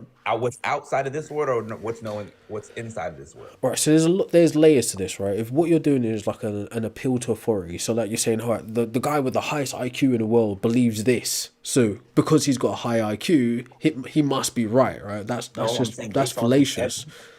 No, no, so no, it's not like that, bro. no, but that's what I'm trying to say to you. There's a lot to unpack there in terms of thinking that there is a smartest man in the world anyway. There's not actually a good reason to think that there is a smartest man in the world, like just in totality. There's no good reason to think that. Right? But that being said, like for instance, no, a lot of people are gonna cringe when I say this, but it's very true, right? The history of colonialism and white hegemony has designed things like IQ tests and systems of accreditation, right, to give the semblance of authority in fields where people really aren't qualified to say niche. But because of the system that supports them in that role, it allows for the illusion of authority. So it lets people Right. get away with saying crazy shit, doing crazy shit. Like telling you, God told me I'm going to be the king, right? Shit like that, right? As part of that Right. same system. So when you come to me and say, hey, the guy with the highest IQ in the world thinks this, right? You're not really telling me anything, right? You're saying you're appealing to an authority in a fallacious way. Like if you came and said to me, hey, like you're bleeding, right? I'm going to stop the bleeding, but I'm going to do it using what a doctor told me to do, then you're appealing to authority in a good context there, right? Because the doctor actually knows what the F he's talking about and you're using the information practically to save a life. Right? So in that context, it's fine. In this context, it's fallacious. Okay. Bro, if the documented most intellectual being that we know about Which would be has gained evidence or has compiled enough evidence to say that it is next to impossible that there's not a God, bro. I'm not sure. And who on would that top be? of that, That's what I'm asking you. Who is this most oh, intelligent I thought intellectual you knew, bro. I being, thought you right? knew, bro. I It's think you're Albert talking. Einstein. I Oh thought no, you no, knew. he's all right, Albert Einstein is a smart motherfucker. Don't get me wrong, right? But this is the problem with appeal to authority fallacies, right? Einstein, I would listen to what Einstein has to say about physics and mathematics, but would I listen to Einstein in matters of relational matters like EQ or dating advice? No. Einstein is smart as hell, but he married his cousin. Okay, like would I listen to Einstein about Wait. corporate What? information? Yeah, like Einstein married his cousin, right? You didn't know that, now you know, right? Like, would I listen to Newton about mathematics and the theory of gravity? For sure, right? But would I listen to Newton's word about occultism and Christianity? No, right? Like, he believed all kinds of weird things. Would I listen to Tesla about electromagnetism or whatever? Yeah, right? But would I listen to Tesla about how one might operate in a sane, like, conducive to nature type of way? No, right? His friend was a pigeon, right? So like these kind, like, there's a, if you're talking about the specific field which this person is at the height of and you're referencing their work, then it's relative. But if you're like, this is like meta for like people in the background. This is kind of funny because what I'm gonna say is like paradoxical. But right, to paraphrase a philosopher called Graham Oppy, right, there are no authority figures. Right, I'm appealing to authority to tell you this. There are no authorities in theology and philosophy. Right, there's just people who are just like masters in their school of thought, so to speak. Right, but school of thoughts are just that, school of thoughts. So if you're going to appeal to Einstein, then make it be about physics or maths, but not about God, because Einstein wasn't a Christian. He was born Jewish, and I think he believed in Spinoza's God or the deist type of God. But yeah, anyways, so just so you know. So do you believe? So if you don't believe in But yeah, God, you were do smart. you believe? Do you believe that there's the opposite, like Satan? Do you believe Satan exists? Do you believe? Of course not. Wait, what? Why would, like, think about it, right? If I don't You're think bugging, if I don't think your imaginary friend exists, why would I think your imaginary friend's imaginary enemy exists? bro. Do you not see like you literally said earlier that they're distracting us from something. What could they possibly be distracting us from? Right. So when I said right, that was about the UFO files being released, right? I think Yeah, yeah, yeah. like although Trump is a madman, he's quite strategic in his, like, let's just say, his governance tactics, No, no, right? no. And he He's not. understands No, he understands he's entertainment very well. He also understands psychology very well, he's as much of a insanely bumbling intellectual, idiot he bro. seems. Maybe, right? I'm not gonna go that far, right? I'm not gonna go that far. But in terms He's of smart, but he's dumb, bro. He's smart, but he does bad things, bro. well, maybe, yeah, but let's not give him props like that in this context. All I was saying to you in terms of America claiming to release UFO files, right? That to me is more of a red herring in terms of the bad shit that's happening with the actual politics, the geopolitical climate, things like Iran and Gaza, oil issues, etc., Trump, Epstein, all these kinds of things. A good little, like, here's some, like, nuggets I'm feeding you, like, like they're trying to Hansel and Gretel you kind of thing. That's a Yeah, distraction from what's actually going on, because if there were actually aliens, like, we're probably not gonna look to America to get that information. It would probably be China or Russia or whatever. But the reality is, the technology that they're pointing to is Earth military technology, right? It's just sometimes not civilian, but like I forget what they call it. It's just stuff that civilians don't have access to. So they're not proofs of alien life on Earth. Right? It's just to mess with you, kind of thing. That's my opinion, right? No, I can't say for sure. But I think it's just a distraction in that way. That's what I meant.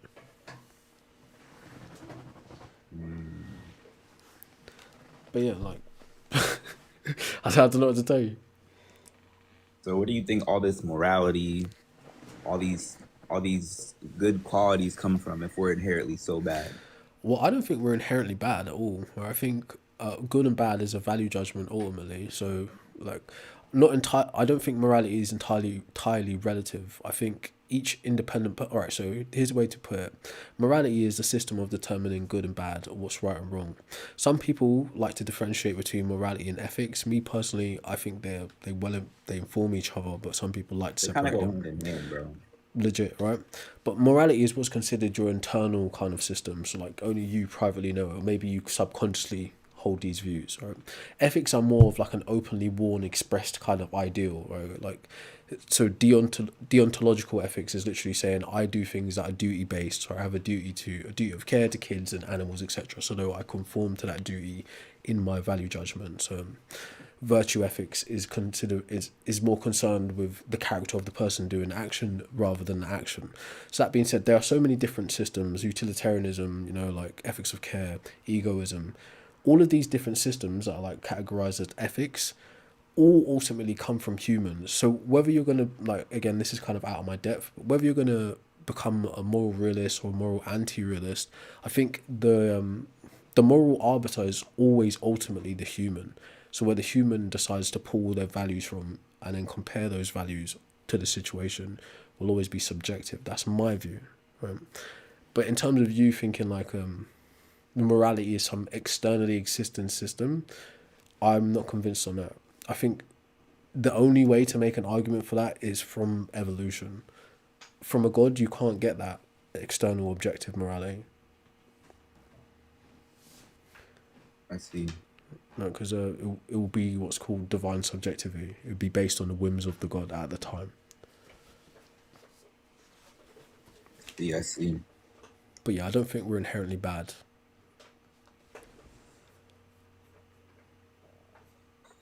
Shit, bro. Sound a little bit dejected, bro. My bad. Nah, it's just like I don't know, bro. I be trying to Give insight, bro. It don't be working, bro. What It's you like, mean? What you read? bro, because it's like once someone believes something, bro, it's literally like next to impossible to convince them otherwise, bro. So it really like, I don't think that's true. I don't think that's true. All right. At a certain time, I was well, on your side of the table, and now I'm on this side of the table. Who knows what the future might entail? But I don't chalk this up to simply just a matter of belief. That's the thing. you feel like it's like factual based too. Oh yeah, no doubt about it. All right. Would you say that Thor exists? Would you say that Shango exists? Would you say that Quetzalcoatl exists? That Brigid exists? That Amaterasu exists? You know, that Inanna, Ishtar, Anu, Ra, Horus. Tell me when to stop. Would you say any of those gods exist? Nah, So why is it so much of a stretch to say the god that you believe in is also just like them? it's not, bro. It's like I'm saying, it's based on just what you believe, But bro. the Like question is what you were why? raised around, bro. Like The question is why think it's anything different than them? I don't, bro. So you think God doesn't exist too then? Or if you think all of No, those no, gods I no, just no. named don't exist, then the one you believe in would meet the The same one I criteria. believe in is the one I believe in is like I don't know how to explain this, bro. Like it's like I believe in a god and like the other so-called gods. I don't want to say so-called, but other gods, I guess, that people believe in. Like I don't necessarily like I don't like think about it. Like I don't know, gang. Like I don't think about other people's gods, and when I do, it's But like I don't really like. but you You low feel key me? do though, because you couldn't have your God of the Bible without other gods existing. Wait, what do you mean? So not only Oh is yeah, it's true. Like yeah, not yeah, yeah yeah, I know not what you only is mean. the God of the Bible dependent on the entire human history, but the actual canon or the law of the God of the Bible, he starts out as like a local deity, like a storm warrior god called Yahweh, and then based on the existence of the Canaanites. But these are like the Canaanites, the Hebrews, not Mennonites, whatever the other dudes are, like all these various different tribes in the Levant. Yeah, They're all like ancestors of the Sumerians, right, which is ancient Mesopotamia.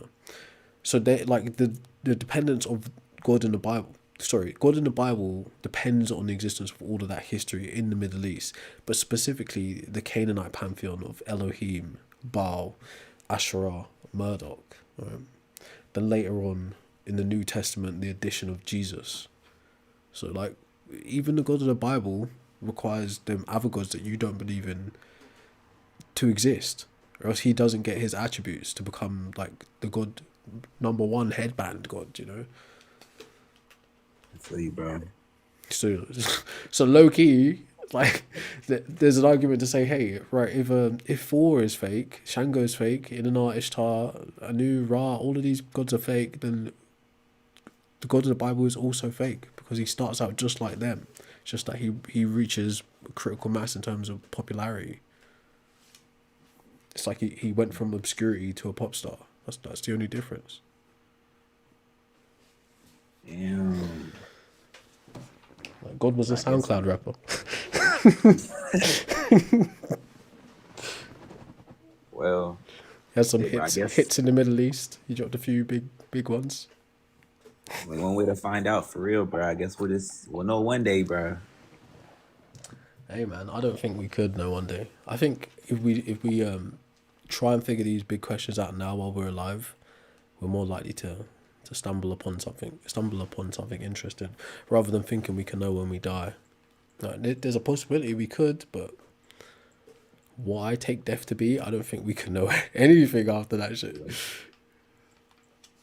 So I don't know. I think it's worth taking a crack at it while you're alive. But hey, anything else you want to add? Nah, bro. I feel like we had a good discussion, bro. Have I changed your mind about humans inventing God? Nah, Why not? Where did I go wrong? because I feel like humans definitely created the depiction of God that we have now, the same way they created their own depiction of Jesus that they have now. Because or like because Jesus is a that's an actual person. It's just debatable whether he was a genuine Messiah or not to some people, right? Or the Yeah, Son of God, I right? mean, I would grant that, but some people wouldn't.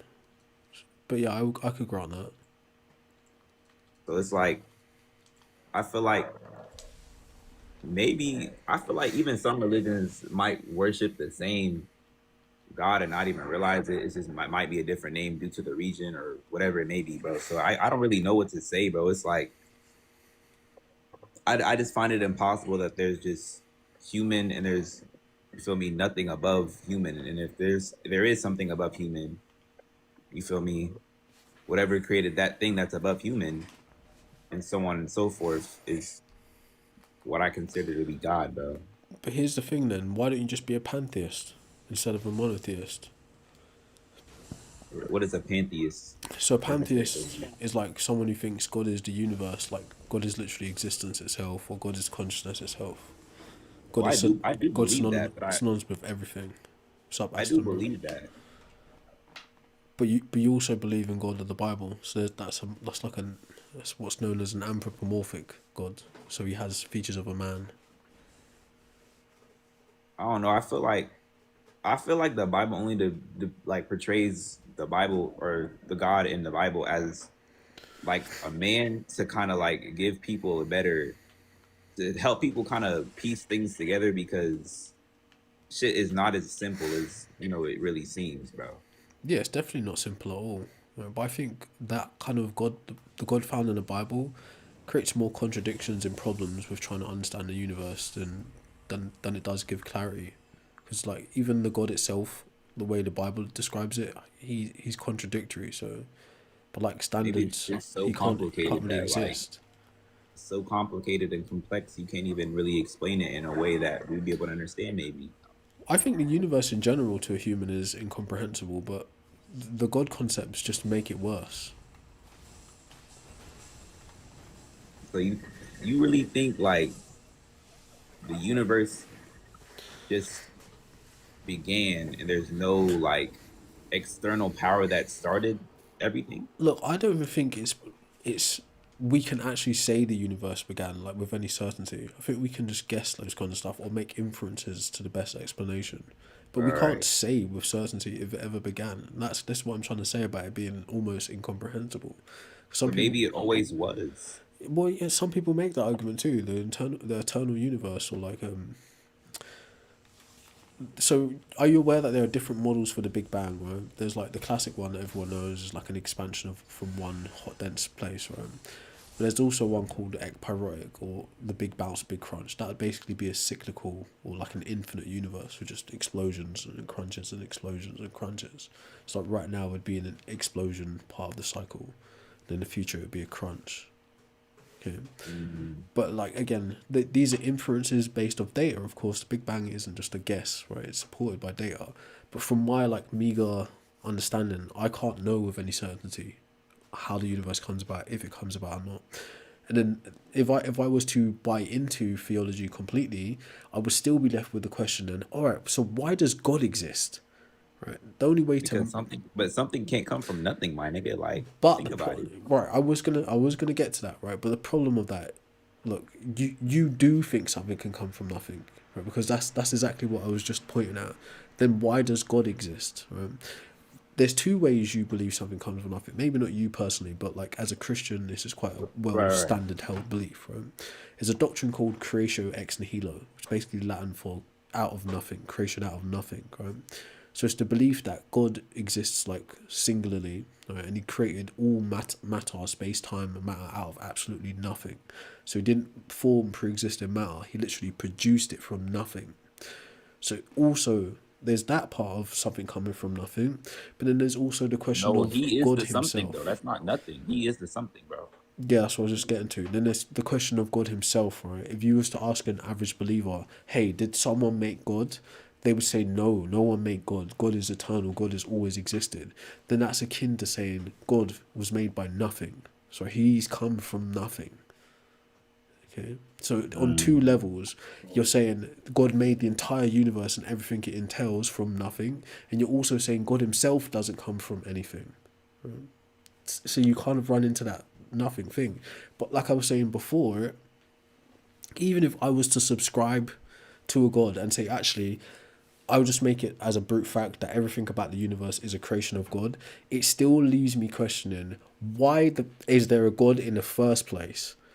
Right? Why is there anything? Now, some Christians might say this like, oh, why is there something instead of nothing in a kind of like a creationist attribute? But I mean, Yeah. like in entirety, why would there be anything in the first place? Okay, to me, I'm struggling to understand that. I don't know.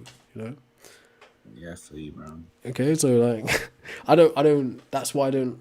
When we have these conversations, I approach it like, hey, this is what I can know. Humans can invent gods. Humans have invented gods. But what I can't know is the truth about the universe or reality itself. I think gods are the tools we invented to try and explain that. Sorry, drop my mic. So knowing that gods are the tools we invented to try and explain that, I don't grant that as an explanation.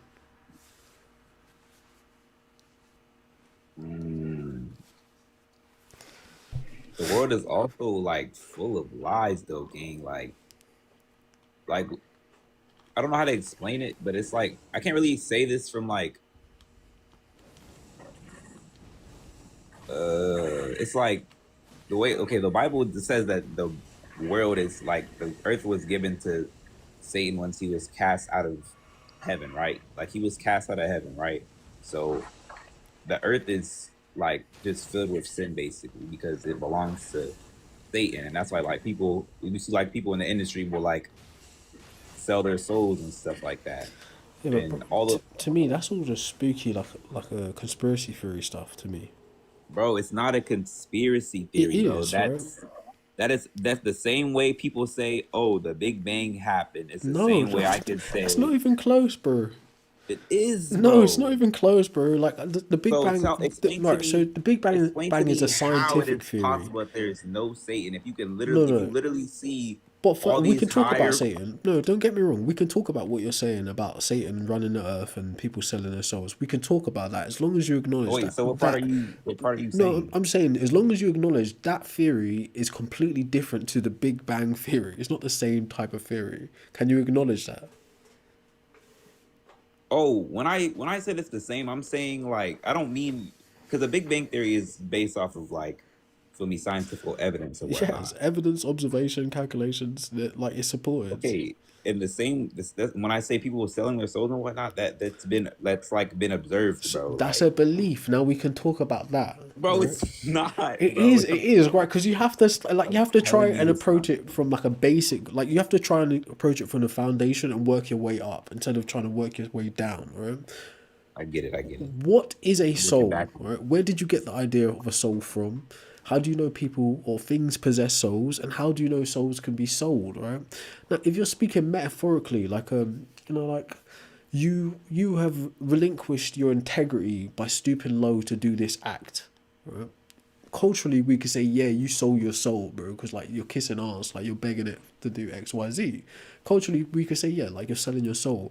But as an actual substance, a soul, that's not actually accounted for in the real world. That's like both metaphysical and like metaphorical,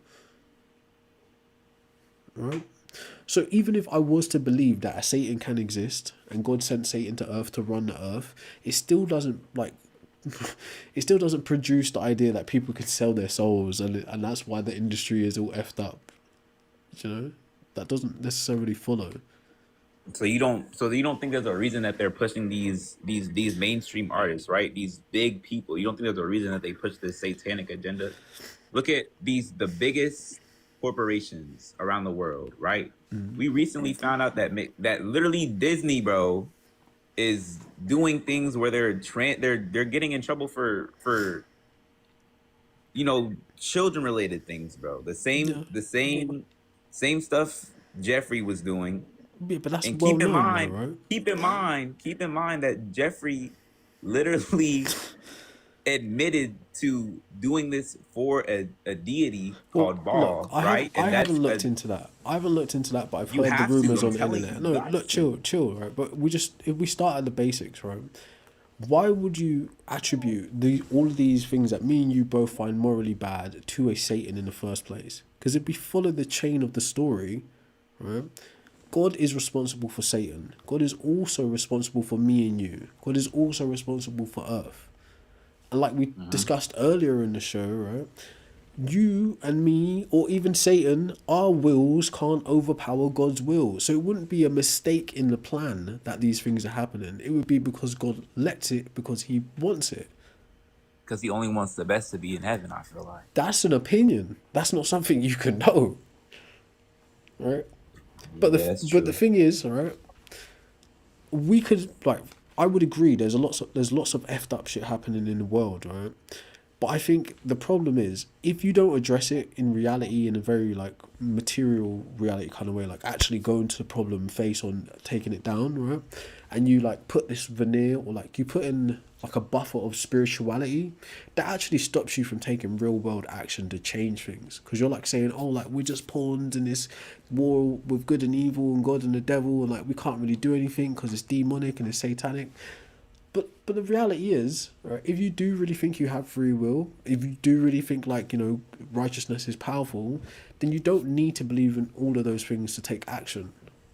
You can only protect yourself and the people you love when it comes to shit like that. Bro. Not necessarily, You can't control bro. other people's demons. You can't make You, other you people could not become be demonic, you could become bro. an activist, bro. You could like set up a program. You can educate people. Right? Bro, You can do realistically, all bro, kinds of things. what is that? Realistically, bro, what has that ever done, bro? That changes the world, right? If you think Bro, about how the world was like look at 300 these years ago, compared to how look it at is these now. people. Look at people that don't rock with ICE, right? And what's happening to them? They're not doing anything but getting killed. ICE is still continuously killing Right. people, and nothing's happening. So there's no changing Check. that Think about it because like this, right? Think about it like this. If it was like if it was like Jews in the 30s, right? And like we're hiding out right. like Anne Frank in someone's basement, and a bunch of Nazis just kick off the door and just like come in and they're all armed and everything. Right? What would put us in a better situation? Confronting the Nazis with our hands tied together as in prayer, or confronting the Nazis with artillery and plan and strategy? But you're dying regardless, bro. No, I'm asking you, which would be better? The Nazis kicking the door and we're just praying, or the Nazis kicking the door to find barrels facing at them? Which would be better? You know, shooting back, yeah, duh. But like, There you go then. So the defeatist idea that nothing can happen is wrong, right? Because like you're taking away the same agency that you think you have anyways, by saying that. Now look, again, I don't think Satanism is actually a real thing. Just like I don't think like Jesus juice is a real thing. Okay, but even if I were Christian, a Muslim, or Jew, or whatever, I think framing these problems of the world as Satanism and demonic reduces the actual power of righteousness in the world, or the capacity for righteousness to act. am I framing it or as demonic, or is it genuinely demonic? Well, obviously, I don't think demonic is a possibility. I think it's Okay, just I that's see just that, the but description, right? I okay, understand what I you see mean how when you you could, say it. I see how you could say that, but if you look at, I'm gonna give you an example. Like, look at like, for example, we're gonna get like Drake, Rihanna, ASAP Rocky, just those people that everyone knows. I'm not gonna go too deep. All these people, if you look very closely, Chris Rock, or not Chris Rock, Chris Brown, all these people, bro, they're all demonic people. They all do demonic, you know, Well, they all, it's like every, if you like just what pay though? attention, Like what? if, okay, so it's like, they'll say demonic things, the same, it's like, I don't know how to like, it's like, I don't know how to like just explain it to you Yeah, and make it sound like it, or make it make sense to you, because because like, you don't you're believe in over. demonic. No, because there's two things happening here, right? You don't actually fully grasp the context of things you've been told, and the second thing is you're overwhelmed, quite clearly. Right? Where does Wait, oh, one like what?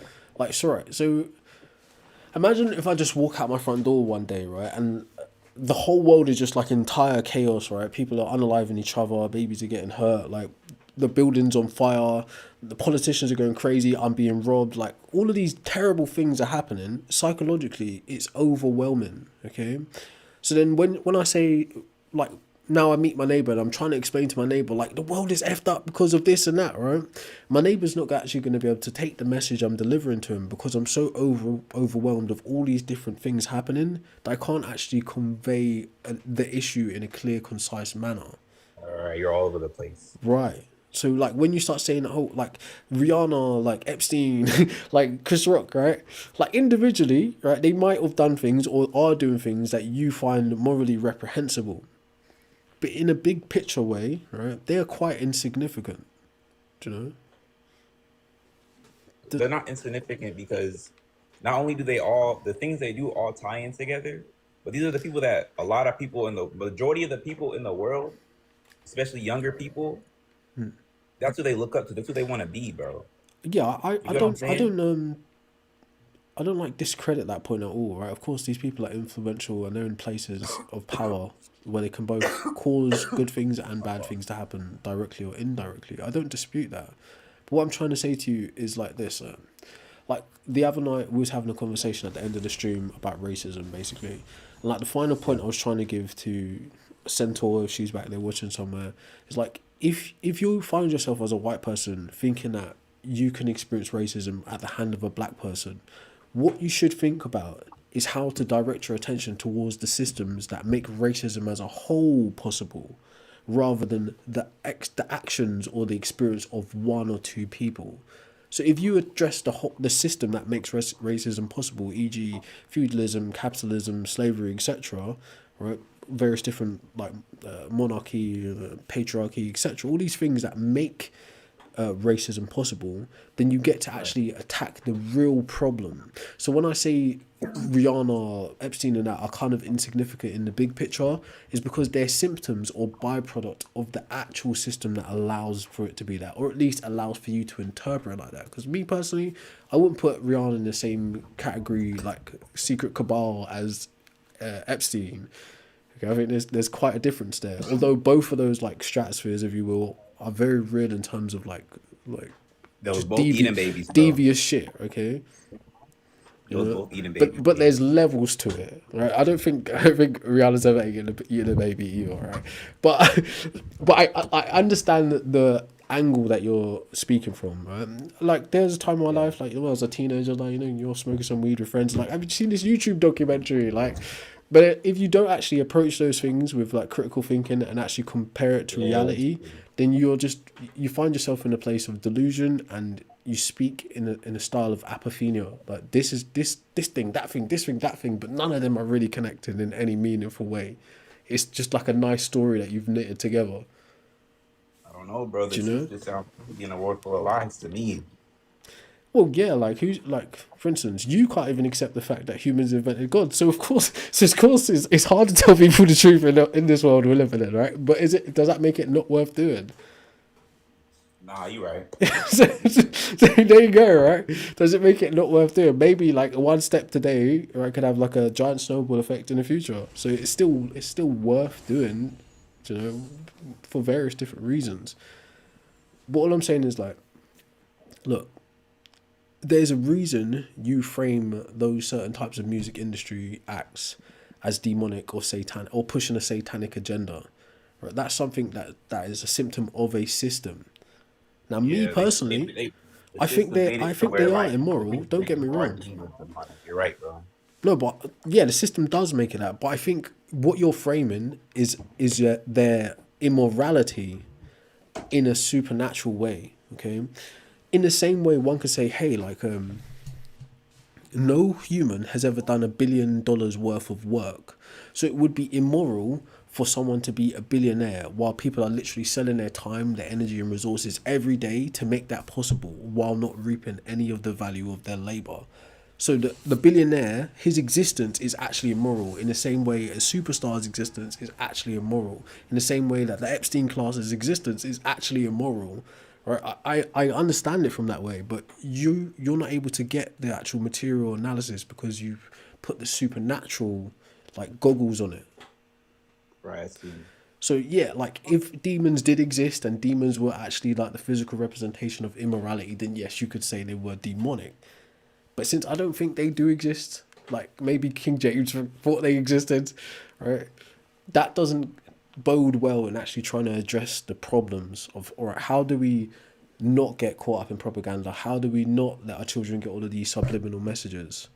Because we're like, this is a spiritual matter, instead of actually, you know what, we could just go to a TV station and petition to get this taken off. You know, or like We could do some DNS attacks.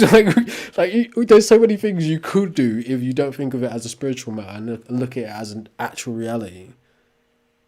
Yeah, I feel you, bro. Do you know? It's like, I'm just saying. Just saying. Okay. I definitely understand where you're coming from, bro. I'm just saying, like, and I don't think no one wants to be considered a conspiracy theorist, but you very likely end up there. Do you know?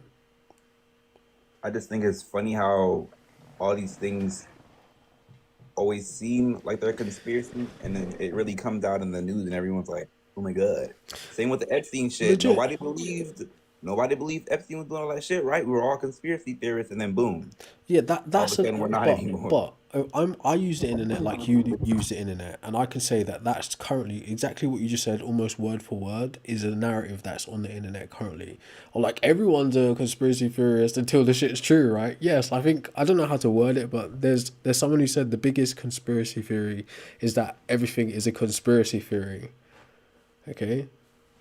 I know some of the conspiracy theories are true. What I'm trying to explain to you is in the same way that the Bible and religion is designed to mystify real world situations, so are these like what you would describe psyops, right? The making of these documentaries, the seeding of this misinformation across the masses. It's just another type of mystifying of a real reality.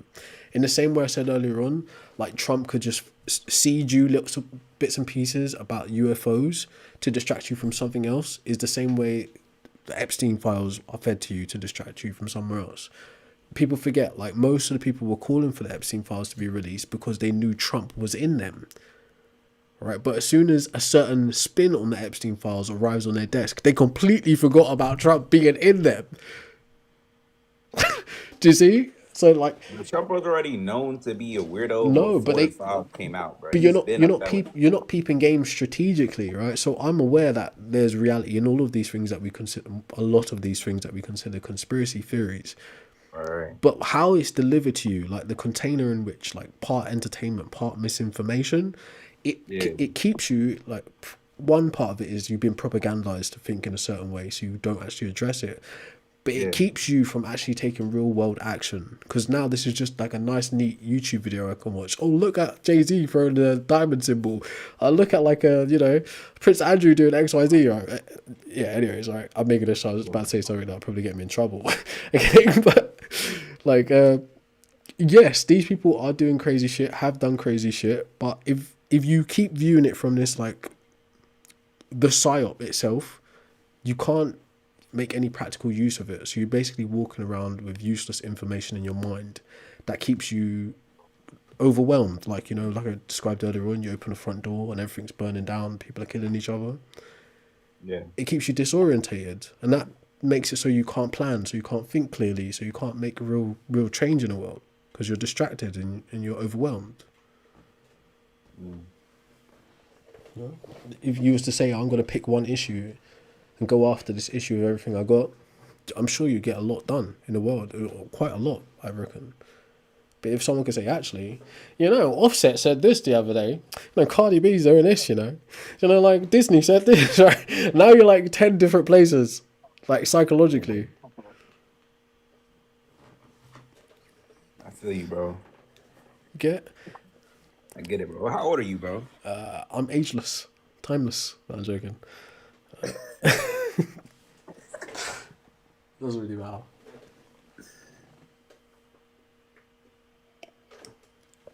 But I think in the same way that conspiracy theories can be a distraction, so can all of these religious types of takes or ways of viewing the world can be distractions. Can delude you.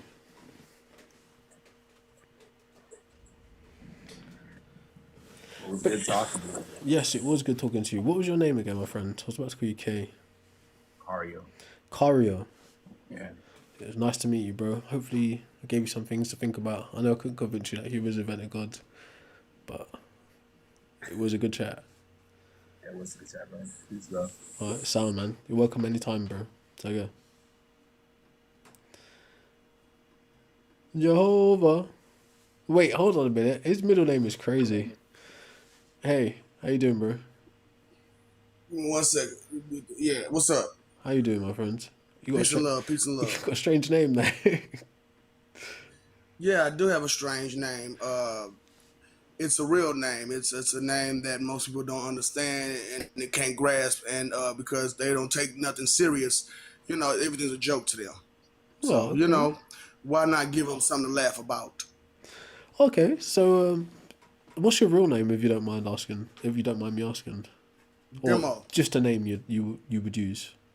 demo, Demo. demo. Nice to meet you, Demo.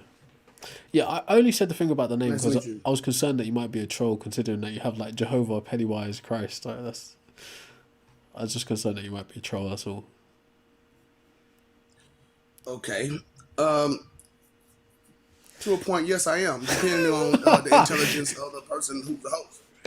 All right, cool. At least You you're know, honest. At least you're honest. I like that. I go to different lives to mess with the people who are there because their intelligence is very very low, and because their intelligence is very very low, it's kind of difficult to have a true adult conversation with these people because they don't listen. Their auditory learning skills are off. So the words that I'm using, they don't compute correctly. And then the vocabulary is so low that a lot of the words that I'll use, it'll go completely over their head Yeah, because of that's their low mental.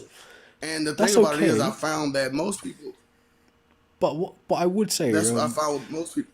what's problematic is right. For instance, you wouldn't bully a kid with disabilities, right?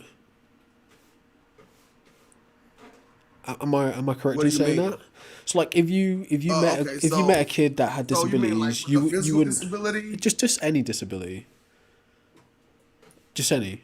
Okay, there are a lot of people who walk around like they're normal and they're No, not. but just like So in I mess with general, those people, yes. for the point of what I'm saying, right? But no, You wouldn't no, I just don't mess right. with disabled people. Right, all right. So, like, in a sense, what you said, right, is like I like to go around and troll people because they're low intelligence. Basically, they're dumb, right? Is what is what you're saying, okay? Now, one could also argue. Now, this isn't actually an attack. It's just a critique, right? One could also argue the activity of going around and trolling people because you think they're less intelligent than you also shows that you yourself aren't that intelligent. Because what intelligent person would do that? An actual nerd bully. There you go, right? So, anyways, but continue with what you were saying, okay? Okay, so the thing about it is that what I found out is that a lot of people they can't really read, and with the reading skill that low, vocabulary skill that low, and then I asked them about math, and their math is low. And so when you deal with a lot of people who just can't count or read, it's kind of difficult to have a conversation with them because, like I said, they don't understand half the things you're saying because the vocabulary of those words that you're using goes way over their heads. They can't count correctly. And then they're sitting there in a daze of confusion and wanting to crack dumb jokes because Now, they find everything more entertaining than informative, and they're never informed. These people are never informed that about could be the anything. case, but again, I'm not here to It is the critique you. case. I'm not here to critique you. I'm more interested in whether you want to talk about the subject. But like, just the last word on what you're Oh, trying the to say. subject is humans can't invent God. Yeah, That is that's kind reflected. of that's what we're meant You to be know, talking about. But just in on the yeah, like the that's last kind reflected. of thing based on what you said, right? Valid. If that's your experience, that's your experience. Can't take that away from you. But I would just like as not just like a word, just like you don't have to take this as anything, but you'd be better off not being perceived as someone who just looks for things to complain about. Do you know? Oh, see, you think that this is what I do on a normal? So Okay, no, no, I'm no. saying This is what I do every now based and on what you've again when said to I'm me, bored. yeah. So yeah, right. I don't know you, so I'm not like saying a bad person or anything like that. I'm just saying. Like the first couple things you've said, you're like, people are basically down, they're low IQ. I can't speak to them. Right? They're like, it's like critique of just humans in general on this app. So this is keep in mind, it's my first impression of you. Okay, so it sets a an interesting tone to the conversation where it's gonna go. Uh huh. No, it's I just want to throw out there that a lot of people are really, really dumb. And it's kind of hard to kind of have a conversation with them because they don't take nothing serious. Is nothing is serious to these people because their mentality is so low, All right, and that's you're doing the same thing they don't again. have any You're knowledge. doing the same thing It's again. like you All ask right. people like, okay, so what do you know? What do you know about this? What do you know about that? And they have no knowledge of nothing. So Well, they can't read, they can't do it's a math. comparison. So There's a comparison of knowledge there, which also isn't very helpful, right? If you are at a higher level of understanding of something, right, you have to find ways to be able to explain it to people who aren't at the same level. If you actually care to that extent, because if you don't, then who gives, who cares? Why should you, But if you do care to get the point understood, then you've got to meet people where they are, no? and that's another thing is that to meet a person where they are and they are on a such a low level, the problem is they have to learn to grow. If they're not Oh in the yeah, mentality to grow, then why would you go down to their level? Because instead of them trying to rise up to your level, they'll try to keep you down. that's And a that is valid what's been point. going on with society for so long, is that a lot of these idiots, morons, imbeciles, they influence people to come down to their level and stay at that level when we should be Right. rising to a higher intellect and a Although I higher agree, knowledge purpose instead of all this idiotic, I'm emotional, my opinion crap that's going on right now. And it's nothing but dumb smiles on everybody's faces because they're not taking anything serious. They don't but understand what I that would say life is though, serious. listen, what it is serious, but you can't have the good without the bad at the same time. If you want it all serious, then you're not going to enjoy life to its fullest. But that being said, though, although I agree to some extent that everyone should be at least aspiring to, know, enhance their skills in whatever field they're in. Okay, it's not necessarily right. Almost completely distracted. Right? Let me just not look at the chat. You have to think about, like I said, meeting people at the level they're at, right? But if you're thinking about, you want a message to go fast and wide, right? So you reach a lot of people. You can't, you already, right? So you already know only a certain percentage of people are what's considered like an elite in any field of study, right? In any engagement. You already know then And if nobody you're on sees if that you're as on a an app. problem. No, I'm saying obviously to an extent, but you already know if you're on an app like this isn't essentially the audience across the board. Now, some people like within this chat and within this audience, people who aren't even saying anything, people who are saying stuff, you don't really know their background. They could be significantly intelligent.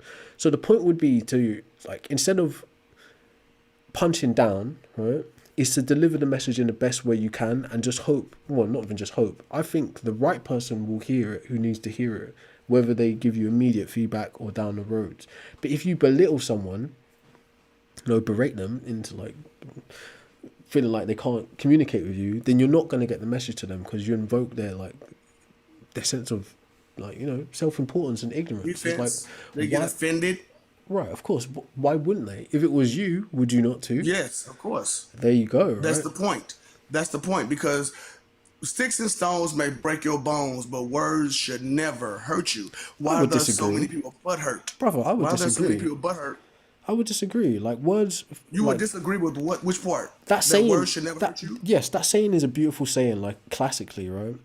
But the reality is, your internal world, right, beyond the abstract thoughts, which are shapeless, right, runs entirely on vocabulary, right? So when you actually try to think, focus, and concentrate on a thought, right, it is words you're using, okay, which gives context to your reality. So words absolutely can hurt you, and you can absolutely hurt with words too. Right? But Only it's if you're like if you weak and was stupid. no, it's not. But even just the language you're using, right, it induces like. Anyways, right, we're getting too off the track here. If I was to explain it to a child, yes, you shouldn't allow words to hurt you because people are just mean in that sense. You can take that view of words not hurting you and explain it to a child and work all the way up to stoicism and psychology and etc etc. Right?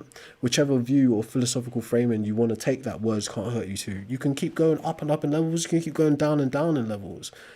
But the reality is, if you just like one size should fit all, right? You shouldn't be offended by words. You shouldn't be hurt by words. Well, just saying it like that is gonna hurt Not to the somebody. point where you You know? physically hurt someone. See, that's the point problem is that these words should never affect you that much where you physically or financially or whatever which way hurt another person. These are just words. You And could say that. if they don't apply, then they cannot hurt you. You can say No, whatever you this want to isn't say true. to a person. And if it's not true, like I call you a snowblower, it won't affect you because you Right, know it's not you would true. You're hope not a no, right? snowblower. Again, you would hope that is true, right? Based on your cultural context, but it's not necessarily true given what I just said to you. Your internal world is built up on words, right, and your experiences from the outside world. So I could maybe I could grunt at you like in a completely gibberish type of way, but the grunt itself has an intention behind it, which instills a feeling and now becomes a memory to you, right? A memory which you will reconstruct at various different times. And you would say, hey, Seth made me feel like this when he did that grunt. Now, I'm interpreting the grunt to mean this today. 10 weeks down the line, I interpret the grunt to mean something else. But the fact that I interacted with you audibly, right, changed something about your world, right? So you being able to take that external stimulus in the form of sound, right, affects your internal world. This is why you have to be careful when you speak to children, the type of Once stuff you again, I say said to once them. if you're weak. Right, but this is what I'm saying, bro. Like, weak is a relative term, so you have to kind of be Well, careful no, it's not. of how No, you it's not. speak to them. Weak Yeah, is a lack of something, lack of strength of something.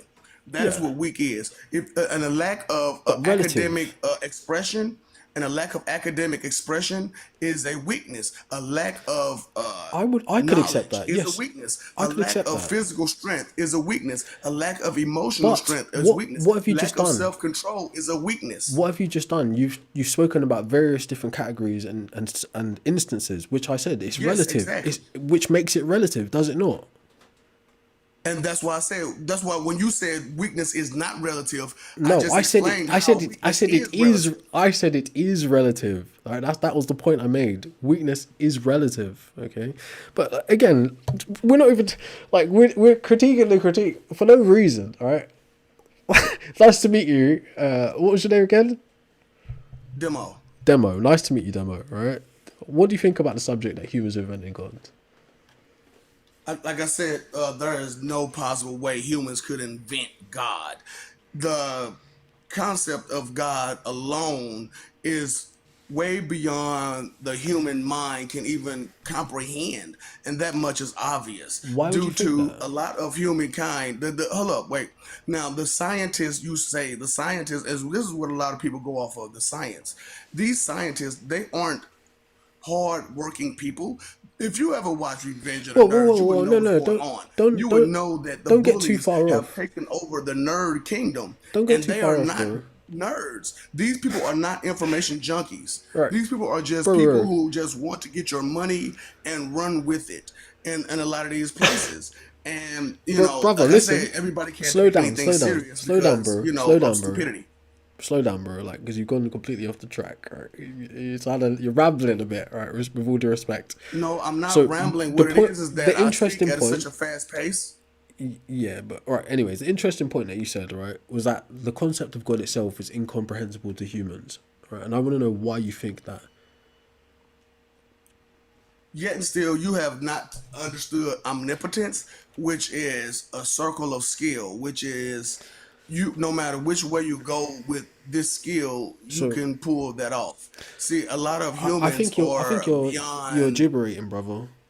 Right. So it's not why do you think gibbering. the concept of God? Okay, Why do you think the concept of God is incomprehensible?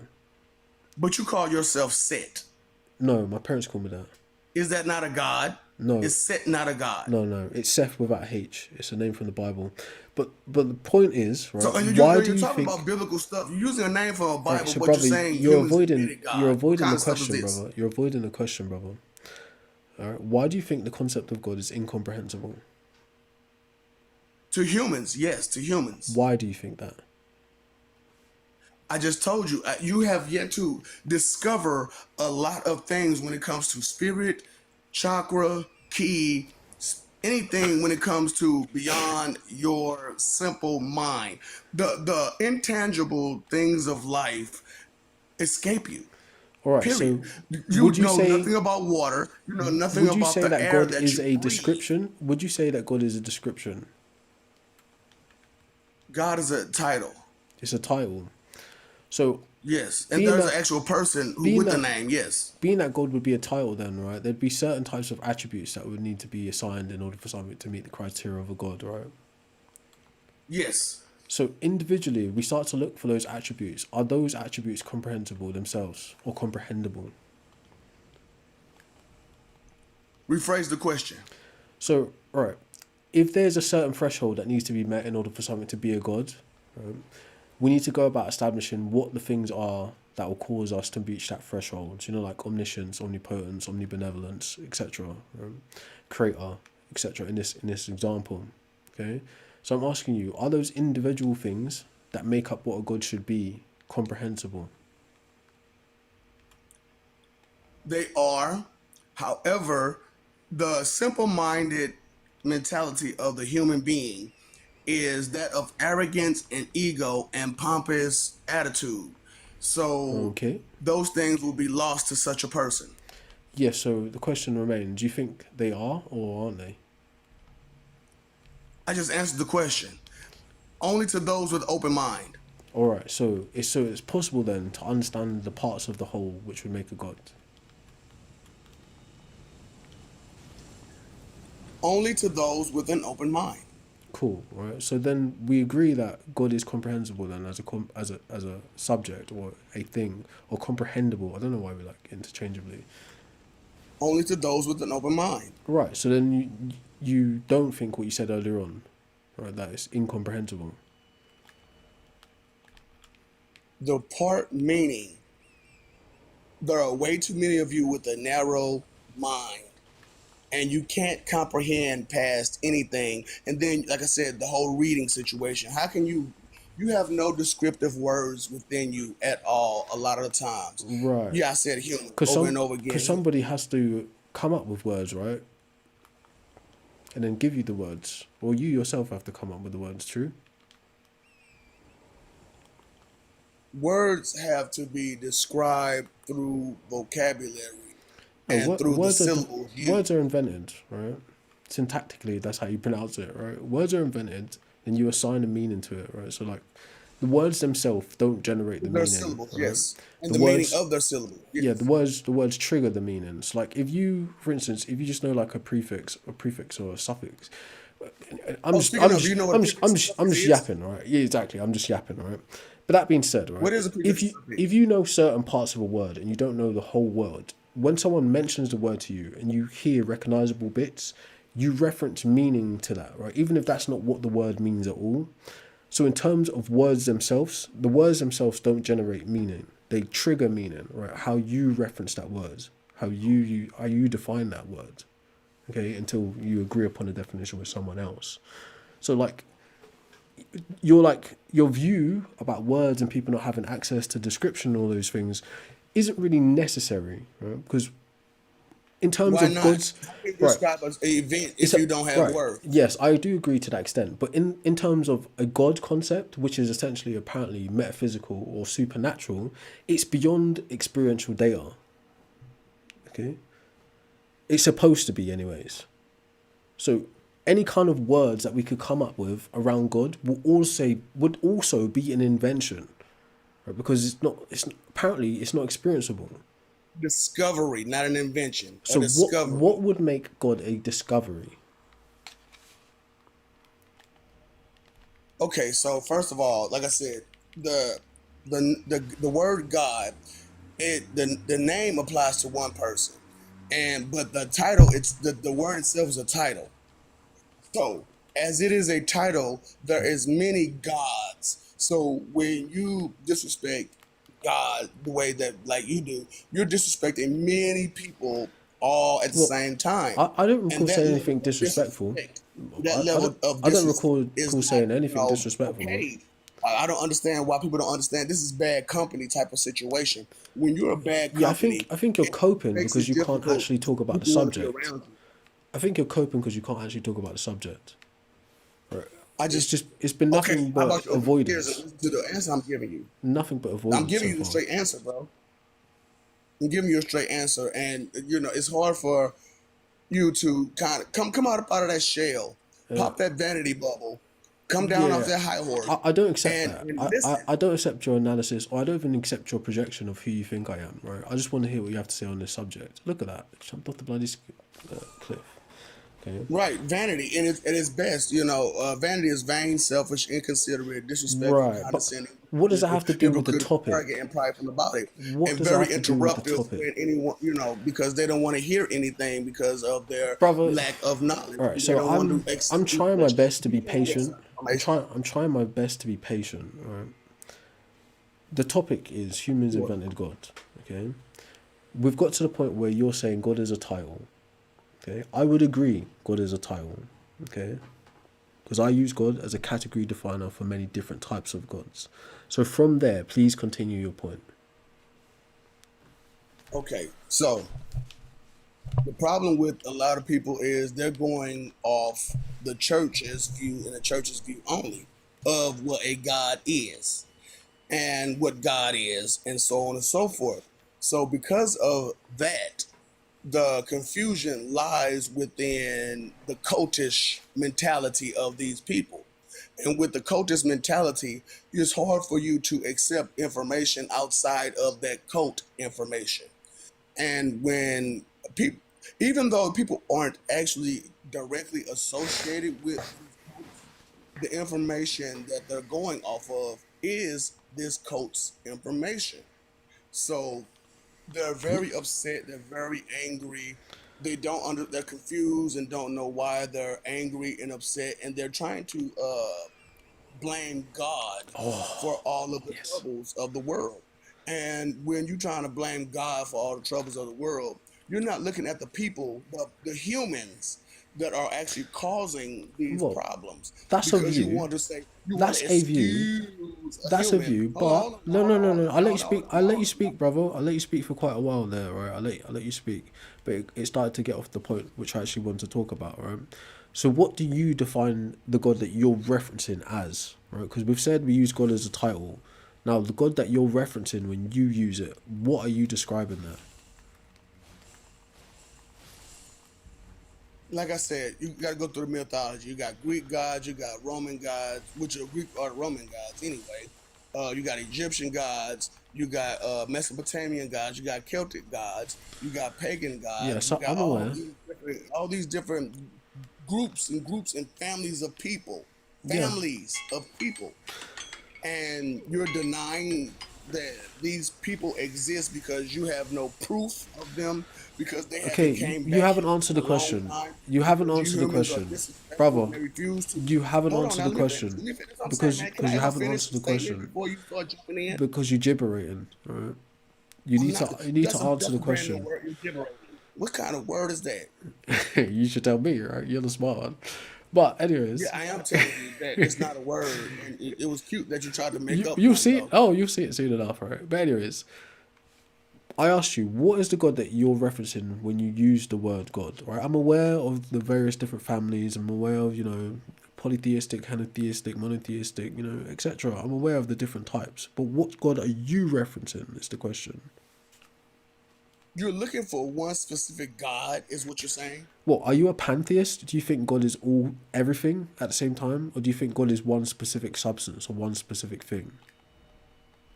I have a greater concept and knowledge of what God is, so I would not go so simple as to say any of that what you just said. So what do you take God to be? It's a more complex notion than what you just said. What do you take God to be? Okay, so God is a person. Okay, now this person has a great power that is beyond human comprehension. The power of way more than you would know. So it would take a whole Oh, you long will time for believe me me if I to told you. dive these things. You won't take it serious like none of it. Just like you're not taking nothing serious It's like now. that time when a police So officer pulled over that guy and it's like, you where do you live? that I live next door expose to my that neighbours. Where do your neighbours you live? expose Next that to me. people don't have a mind. Oh, you would believe me if I told you. No, you Brother, wouldn't you because like you won't, you and, can't and you're actually laughing. you You're can't actually joking. You're get not to taking a it point. serious. Well, yeah, I've tried to. practice patience significantly in this conversation. I'm not even gonna lie, but at this point, I don't think you are even taking it serious. I think you're trolling like the way you said you would be in the beginning. That's what I think. Okay, just because you're blind to the facts that I've been giving you, that your behavior is atrocious, I and appreciate that. disrespect of your ignorance The is thing is, right? very is horrible. I You're respectfully watching reject your ignorance deposit, display. sir. Right? I Ignorance and I arrogance at the reject your same deposit, time. sir. It's a real bad display. I reject your deposit, sir. Ignorance and But arrogance is a real bad I am display. interested in your discussion, right? The way you speak. Because But okay, so what information are you going off of to say that humans invented God? well, If I you don't think mind me asking you some questions, yeah, because you've been sure, asking me a lot sure. of questions, and the questions that I've been asking you, you haven't been able to You haven't answer asked one yet. without a smile on your You face. just asked me So, one, and I was gonna answer it for you, right? So do you want to ask it again so we can get clear? what background do you have that will give you this notion that humans invented God? Well, like you referenced earlier on, right? There's a significant amount of different types of gods throughout human history, and they're produced at different periods of time on different land masses. Okay, I've stumbled across a cognitive theory called hyperactive agency detection device, which is it's like an evolutionary explanatory tool, right? Which in simple terms just means our ancestral minds, or our ancestors of the past, did this thing called assigning agency to things. To assign agency to something simply just means you experience a storm happening, right? And the ancestral mind says, I have a mind, I don't understand this thing, therefore there must be a mind higher than mine who's either responsible for this thing or this thing itself has a mind. Now, this starts out as a survival mechanism built into all of us, and we still have use of this today.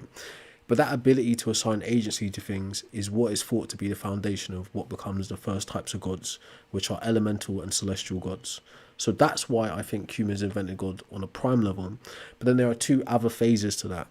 As our cognitive faculties improve, we gain the ability to internally generate abstract concepts, things like creation, destruction, love, war, justice, peace, etc. Then we externalize these ideas in the form of deities, right? And we make those into gods as we start to build on civilization. And then the third phase is anthropomorphizing phase 1 and phase 2, which is to give those the abstract concepts and the celestial and elemental deities human features. And this is when we start to get humanoid gods and pantheons, etc. But this is done to organize society. It's for societal cohesion.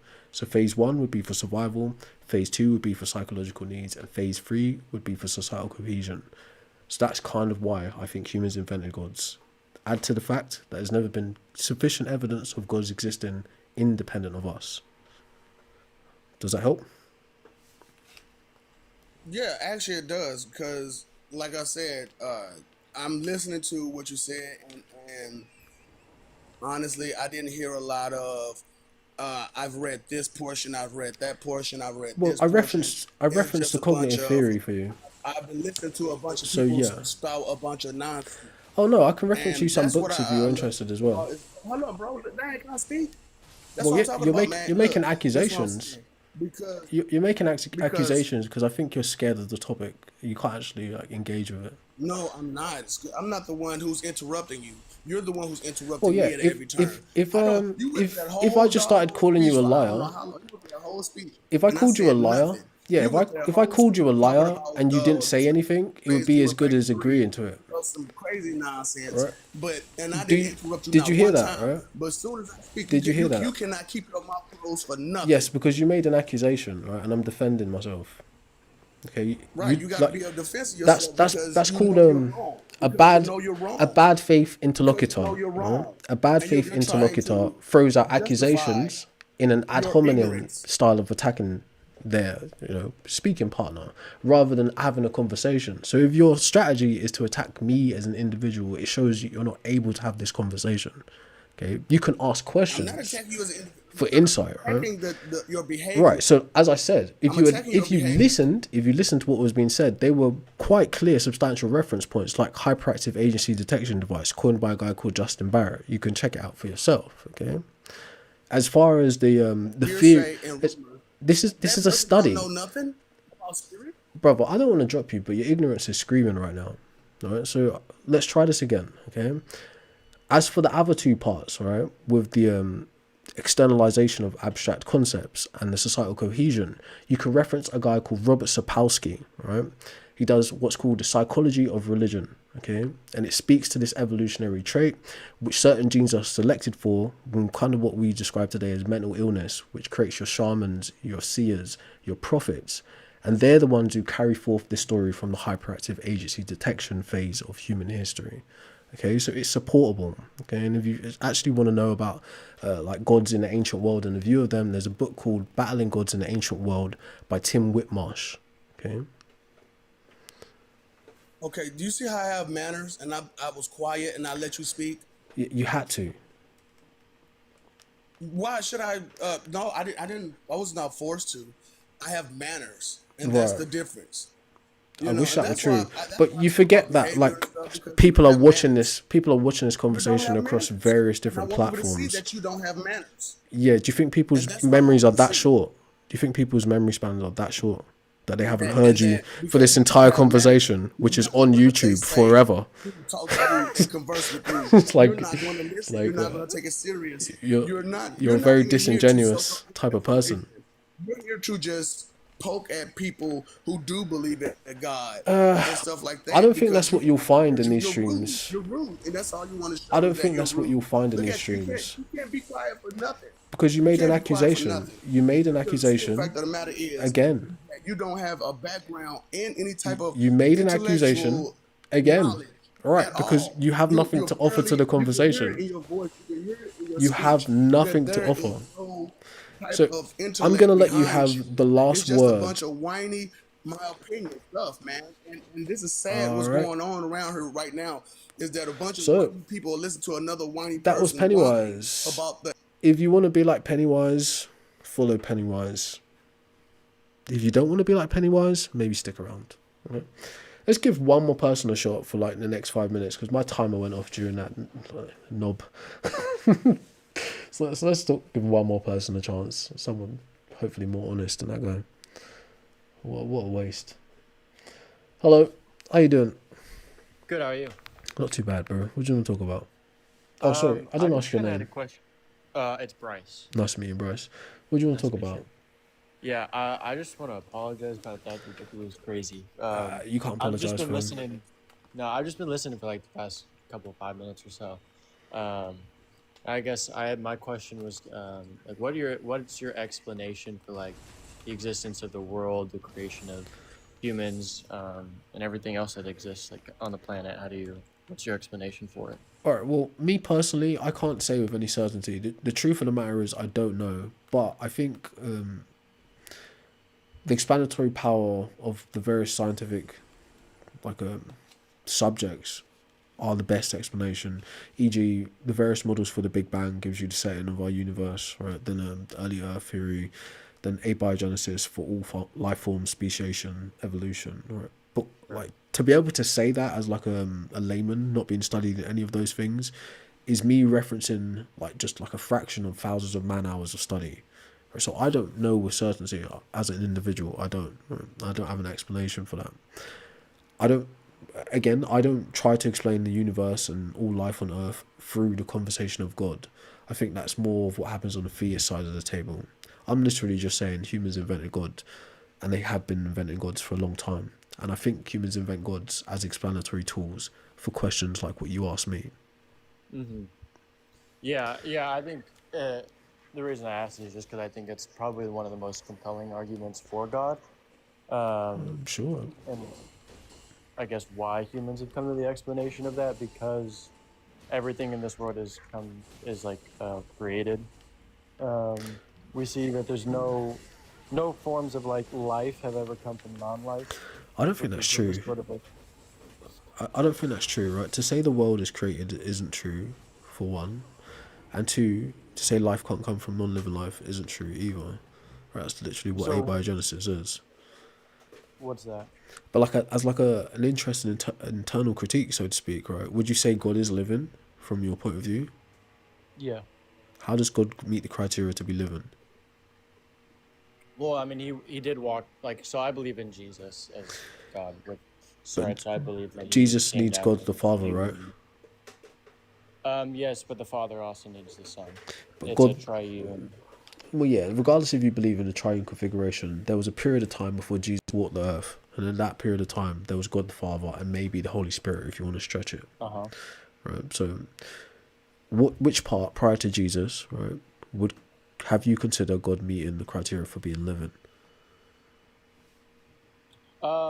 I mean, well, because I believe, I guess, well, I believe he created, but therefore he is a created, or not, I guess he's not created because he's eternal. Well, then But he couldn't be living in then. order to, I mean, in order to create, you have to be living, right? No. Well, like, for instance, on Earth, you see life giving birth to life, right? So Yeah. if you took that simplistic view, which is what's known as a habit of thought, and started looking at the entire universe from that way, then you'd have to think of God as living, like you kind of reference. But the problem is, when we're on Earth, the description of living is like having a metabolism, being able to adapt, reproduction, and then eventually dying. Right? No one who well, I say no one, but some people who believe in God wouldn't say God has any of those features. So he doesn't have a metabolism, like e.g. because he's not a body, right? He doesn't reproduce, he isn't gonna die, right? And he doesn't adapt, meaning he doesn't change. So then he's not living. So that means if you think God created everything, then you think life can come from non-life. Yeah, but I mean, I believe God has a conscious mind, right? So Maybe, that would require living. not Um, necessarily. how? I mean, if you have a conscious mind that thinks, well, me you're personally, I think obviously, I think you know my side of the table. I think the idea of God is ridiculous anyway. sure. Yeah, I guess you don't necessarily. But Yeah, yeah, like to say there's a mind, like a disembodied mind floating around in the universe, which is apparently conscious of itself, needs to be living. I don't know if that's true. yeah. I guess I just believe I don't in know. that because I believe that because the world was created by him, it was created through a conscious mind. I guess that's why. So that's a Um, belief I think you can have, but yeah, I don't know yeah. if you can ever. Well, look, right. Some philosophers could like get into their analytical philosophy bag and give a good argument for it, maybe. But I think it's very hard to convince someone of that being the truth without like some solid evidence.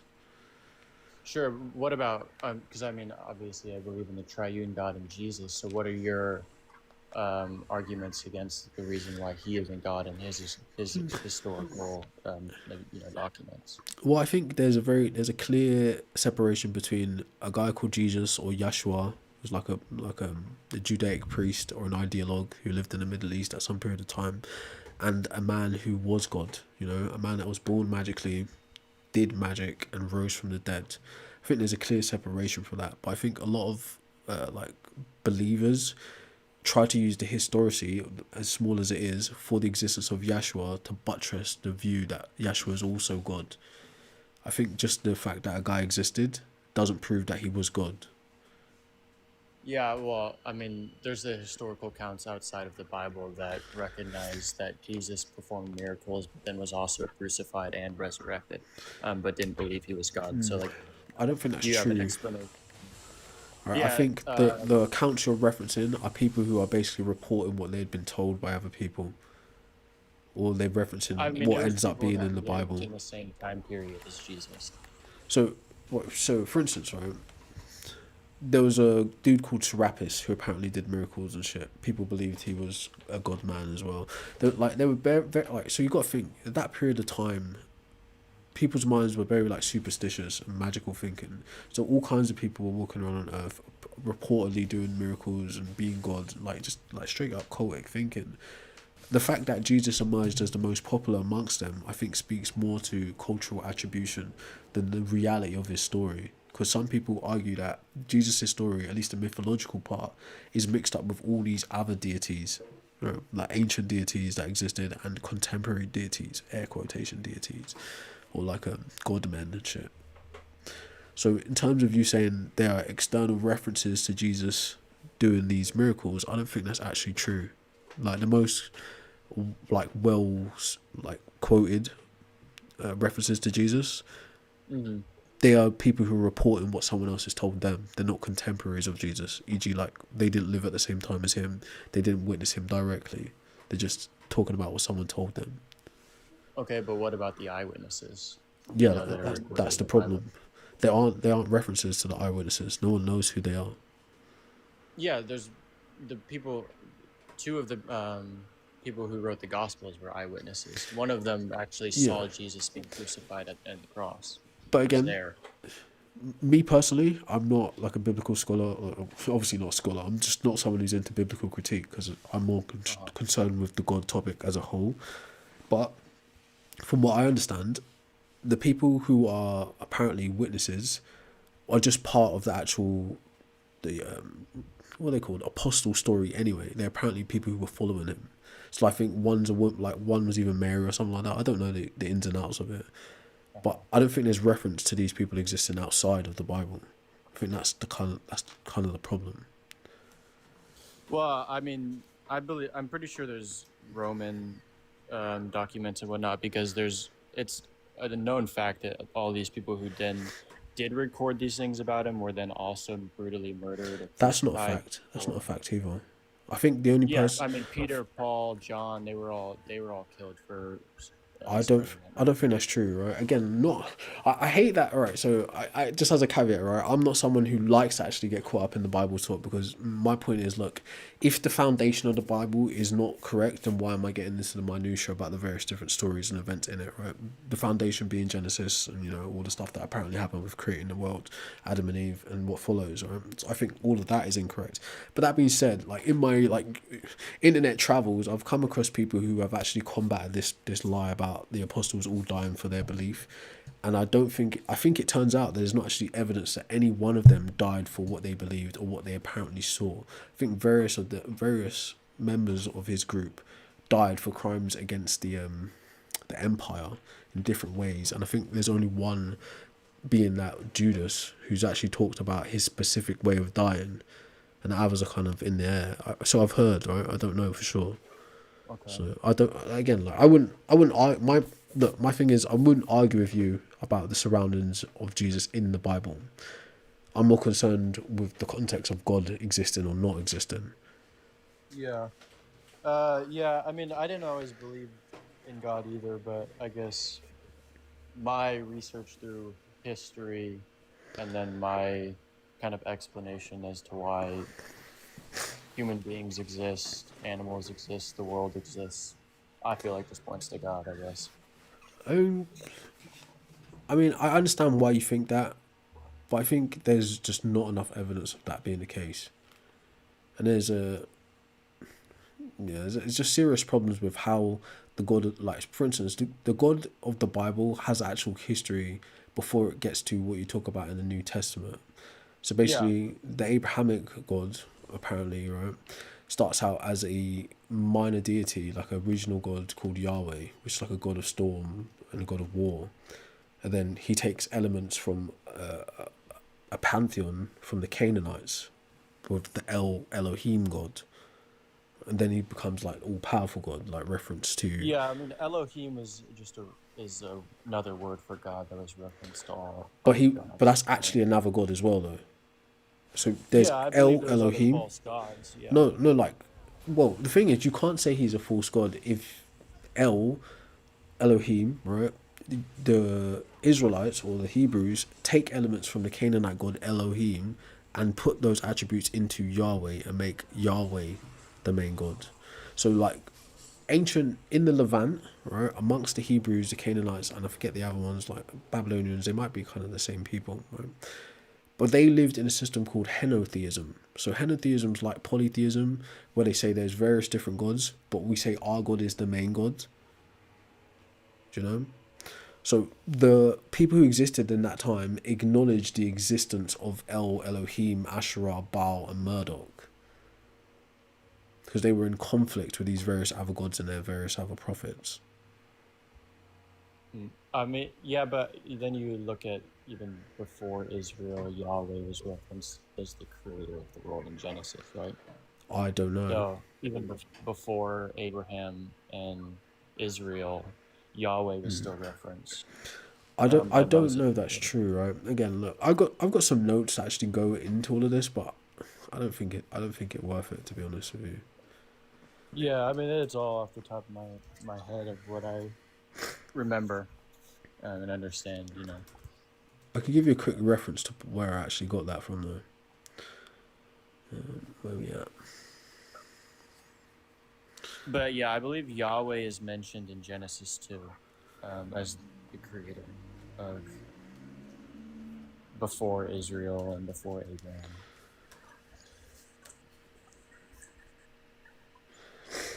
Yeah, I can't even see it. Anyways, it's no point. Oh, there we go. Right, so I think so. Here's kind of like the layout of the genealogy. So you got ancient Sumer, that's 3,500 to 2,300 BCE is the earliest layer. Polytheistic. So this is that part's just referencing the ancient Sumerian gods.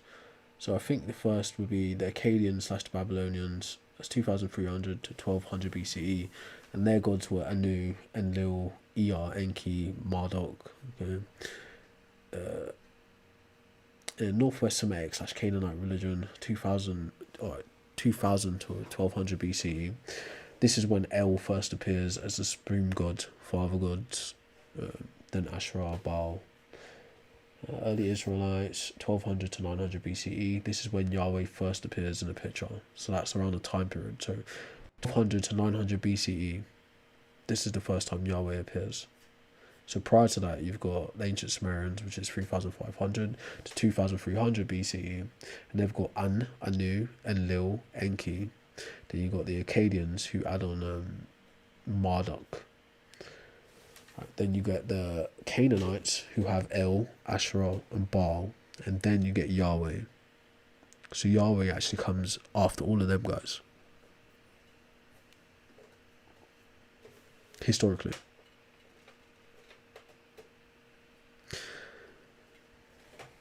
I think bro's having a cup of tea. But anyways, this is minutia to me. Like I'm not really concerned with Bible stuff like that. Okay. I guess I had one other question. What's your explanation for like morals and like yeah, I guess morals, like even atheists or Christians or whatnot, we all have similar like ideas that murder is wrong. Where do you get that from apart from God? Well, look. So, what I understand the definition of morals to be is a system of determining what is good and bad. Okay, to determine what is good and bad, it's always going to be a value judgment. So it's based on the things you value and the things you disvalue. Now, the reference point for the things you value can be pulled from so many different cultural points, like. So there's morals, which is like your internal guidance system, and then there's ethics. So it's kind of like the external dressing or like your principles that are displayed by you personally or your group in your society. Throughout history, humans have developed various different moral codes and various different ethical codes. So you've got like deontological ethics, which is duty based. You've got utilitarianism, which is like the greatest outcome for the greatest number of people. You've got ethics of care, is concerned with relationships, and like just like helping people in general. You've got virtue ethics, which is concerned with the character of the person, not the action. You've got egoism, which is concerned with basically yourself, just the greatest good for yourself, right? You've got divine command theory, which is God, whatever God says is good, or the word of the holy text is good. Okay, so I think individuals throughout history have been able to come up with their own moral codes and reference anything they want to build their internal code and also their ethical code. So in a nutshell, morals are stance dependent, meaning they don't exist independently of you. So that's my view. So an atheist or a Christian, they're both basically picking and choosing what they take as moral codes and ethics. Yeah, I mean, I guess, but there's also, I think, across history, there's been certain morals that have withstood the test of time, like, for example, murder, like, across time and vast No, different cultures, this murder is isn't wrong, true. right? What like look, someone who was trying to make a like again, this is a little bit beyond what I'm talking about. This is like for actual philosophers, moral realism, moral anti-realism. There's more to it than that. I'm a little bit tired, right? someone who's really into moral philosophy, right, or meta ethics, they could probably give you the real breakdown on it. Okay. So you can make an argument for objective morality existing independently of humans, but you have to make that argument from an evolutionary point of view. You can't make an objective moral system from a God's point of view, because a God would always be subjective. It's kind of like the Euthyphro dilemma. It's saying, is what's good good because God says it's good, or is it just fundamentally good on its own? So Right, but what makes it good? Like, how do right, you determine what good is? exactly. That's where the value judgment comes into it. That's why I think it's fundamentally stance dependent. Yeah, but what about you? Like, how do you determine what's good and what's bad? Right, What's moral and what's it's unjust? what I value and what I disvalue. So the irony is like saying, all right, murder is bad by definition. So murder is like an unlawful killing of somebody. But does that then mean that killing across the board is bad? No, right? Because in some instances you kill to defend, in other instances you kill to eat. But yeah, I think killing and murder are Right. different things. So now Like, don't get me the wrong. value of I'm human not gonna. life, why is it valuable to you? Well, yeah, me personally, I just value human life. I think I would like to see But the why? Like, the best what's outcome the and flourishing and happiness for all living beings. Right? Of course, Sure. I'm contradictory because I eat meat, but Uh-huh. personally, Yeah, but like, why does it, again, though, but like, why does it matter? Like, you because I human value life them. and flourishing, but like, Because of so that, what does it matter, right? though, if So it's like both die and on the ground, right? both from a selfish point of view, it makes me happy to see other life happy, right? Or at least I prefer to not advert, like avoid my own suffering and avoid witnessing the suffering of others, right? Because that, from an egoist point of view, makes me feel bad, right? But also it's conducive for to a harmonious society, for there to be minimal suffering. So therefore, in order to have minimal suffering, or as least suffering as possible, human life has to be valued, or at least life in general has to be valued. So like, given an individual situation, I would put it this way, I would deal with the situation based on what it is, right? And I could reference virtue ethics, the character of the person doing it. I could reference egoism, right? I could reference deontological. I could reference utilitarianism to measure any and all conjuries, whether it's murder, theft, rape, etc. Right? I'd be pulling from other experiences, other information bases, a Bible, philosophers, smart people, your dad, your mum, whatever, to reference what one ought do, what one ought not do, or the normative for that situation. So it would depend across the board, is what I'm trying to say to you. Okay. Or cultural relativism is another one, right? Okay. But yeah, with all the jargon aside, right? Yeah. Me and you will always ultimately be the moral arbiter. We will be the ones who decides what is good and what is bad, regardless of if you're referencing the Bible or you're referencing Kant or you're referencing Nietzsche.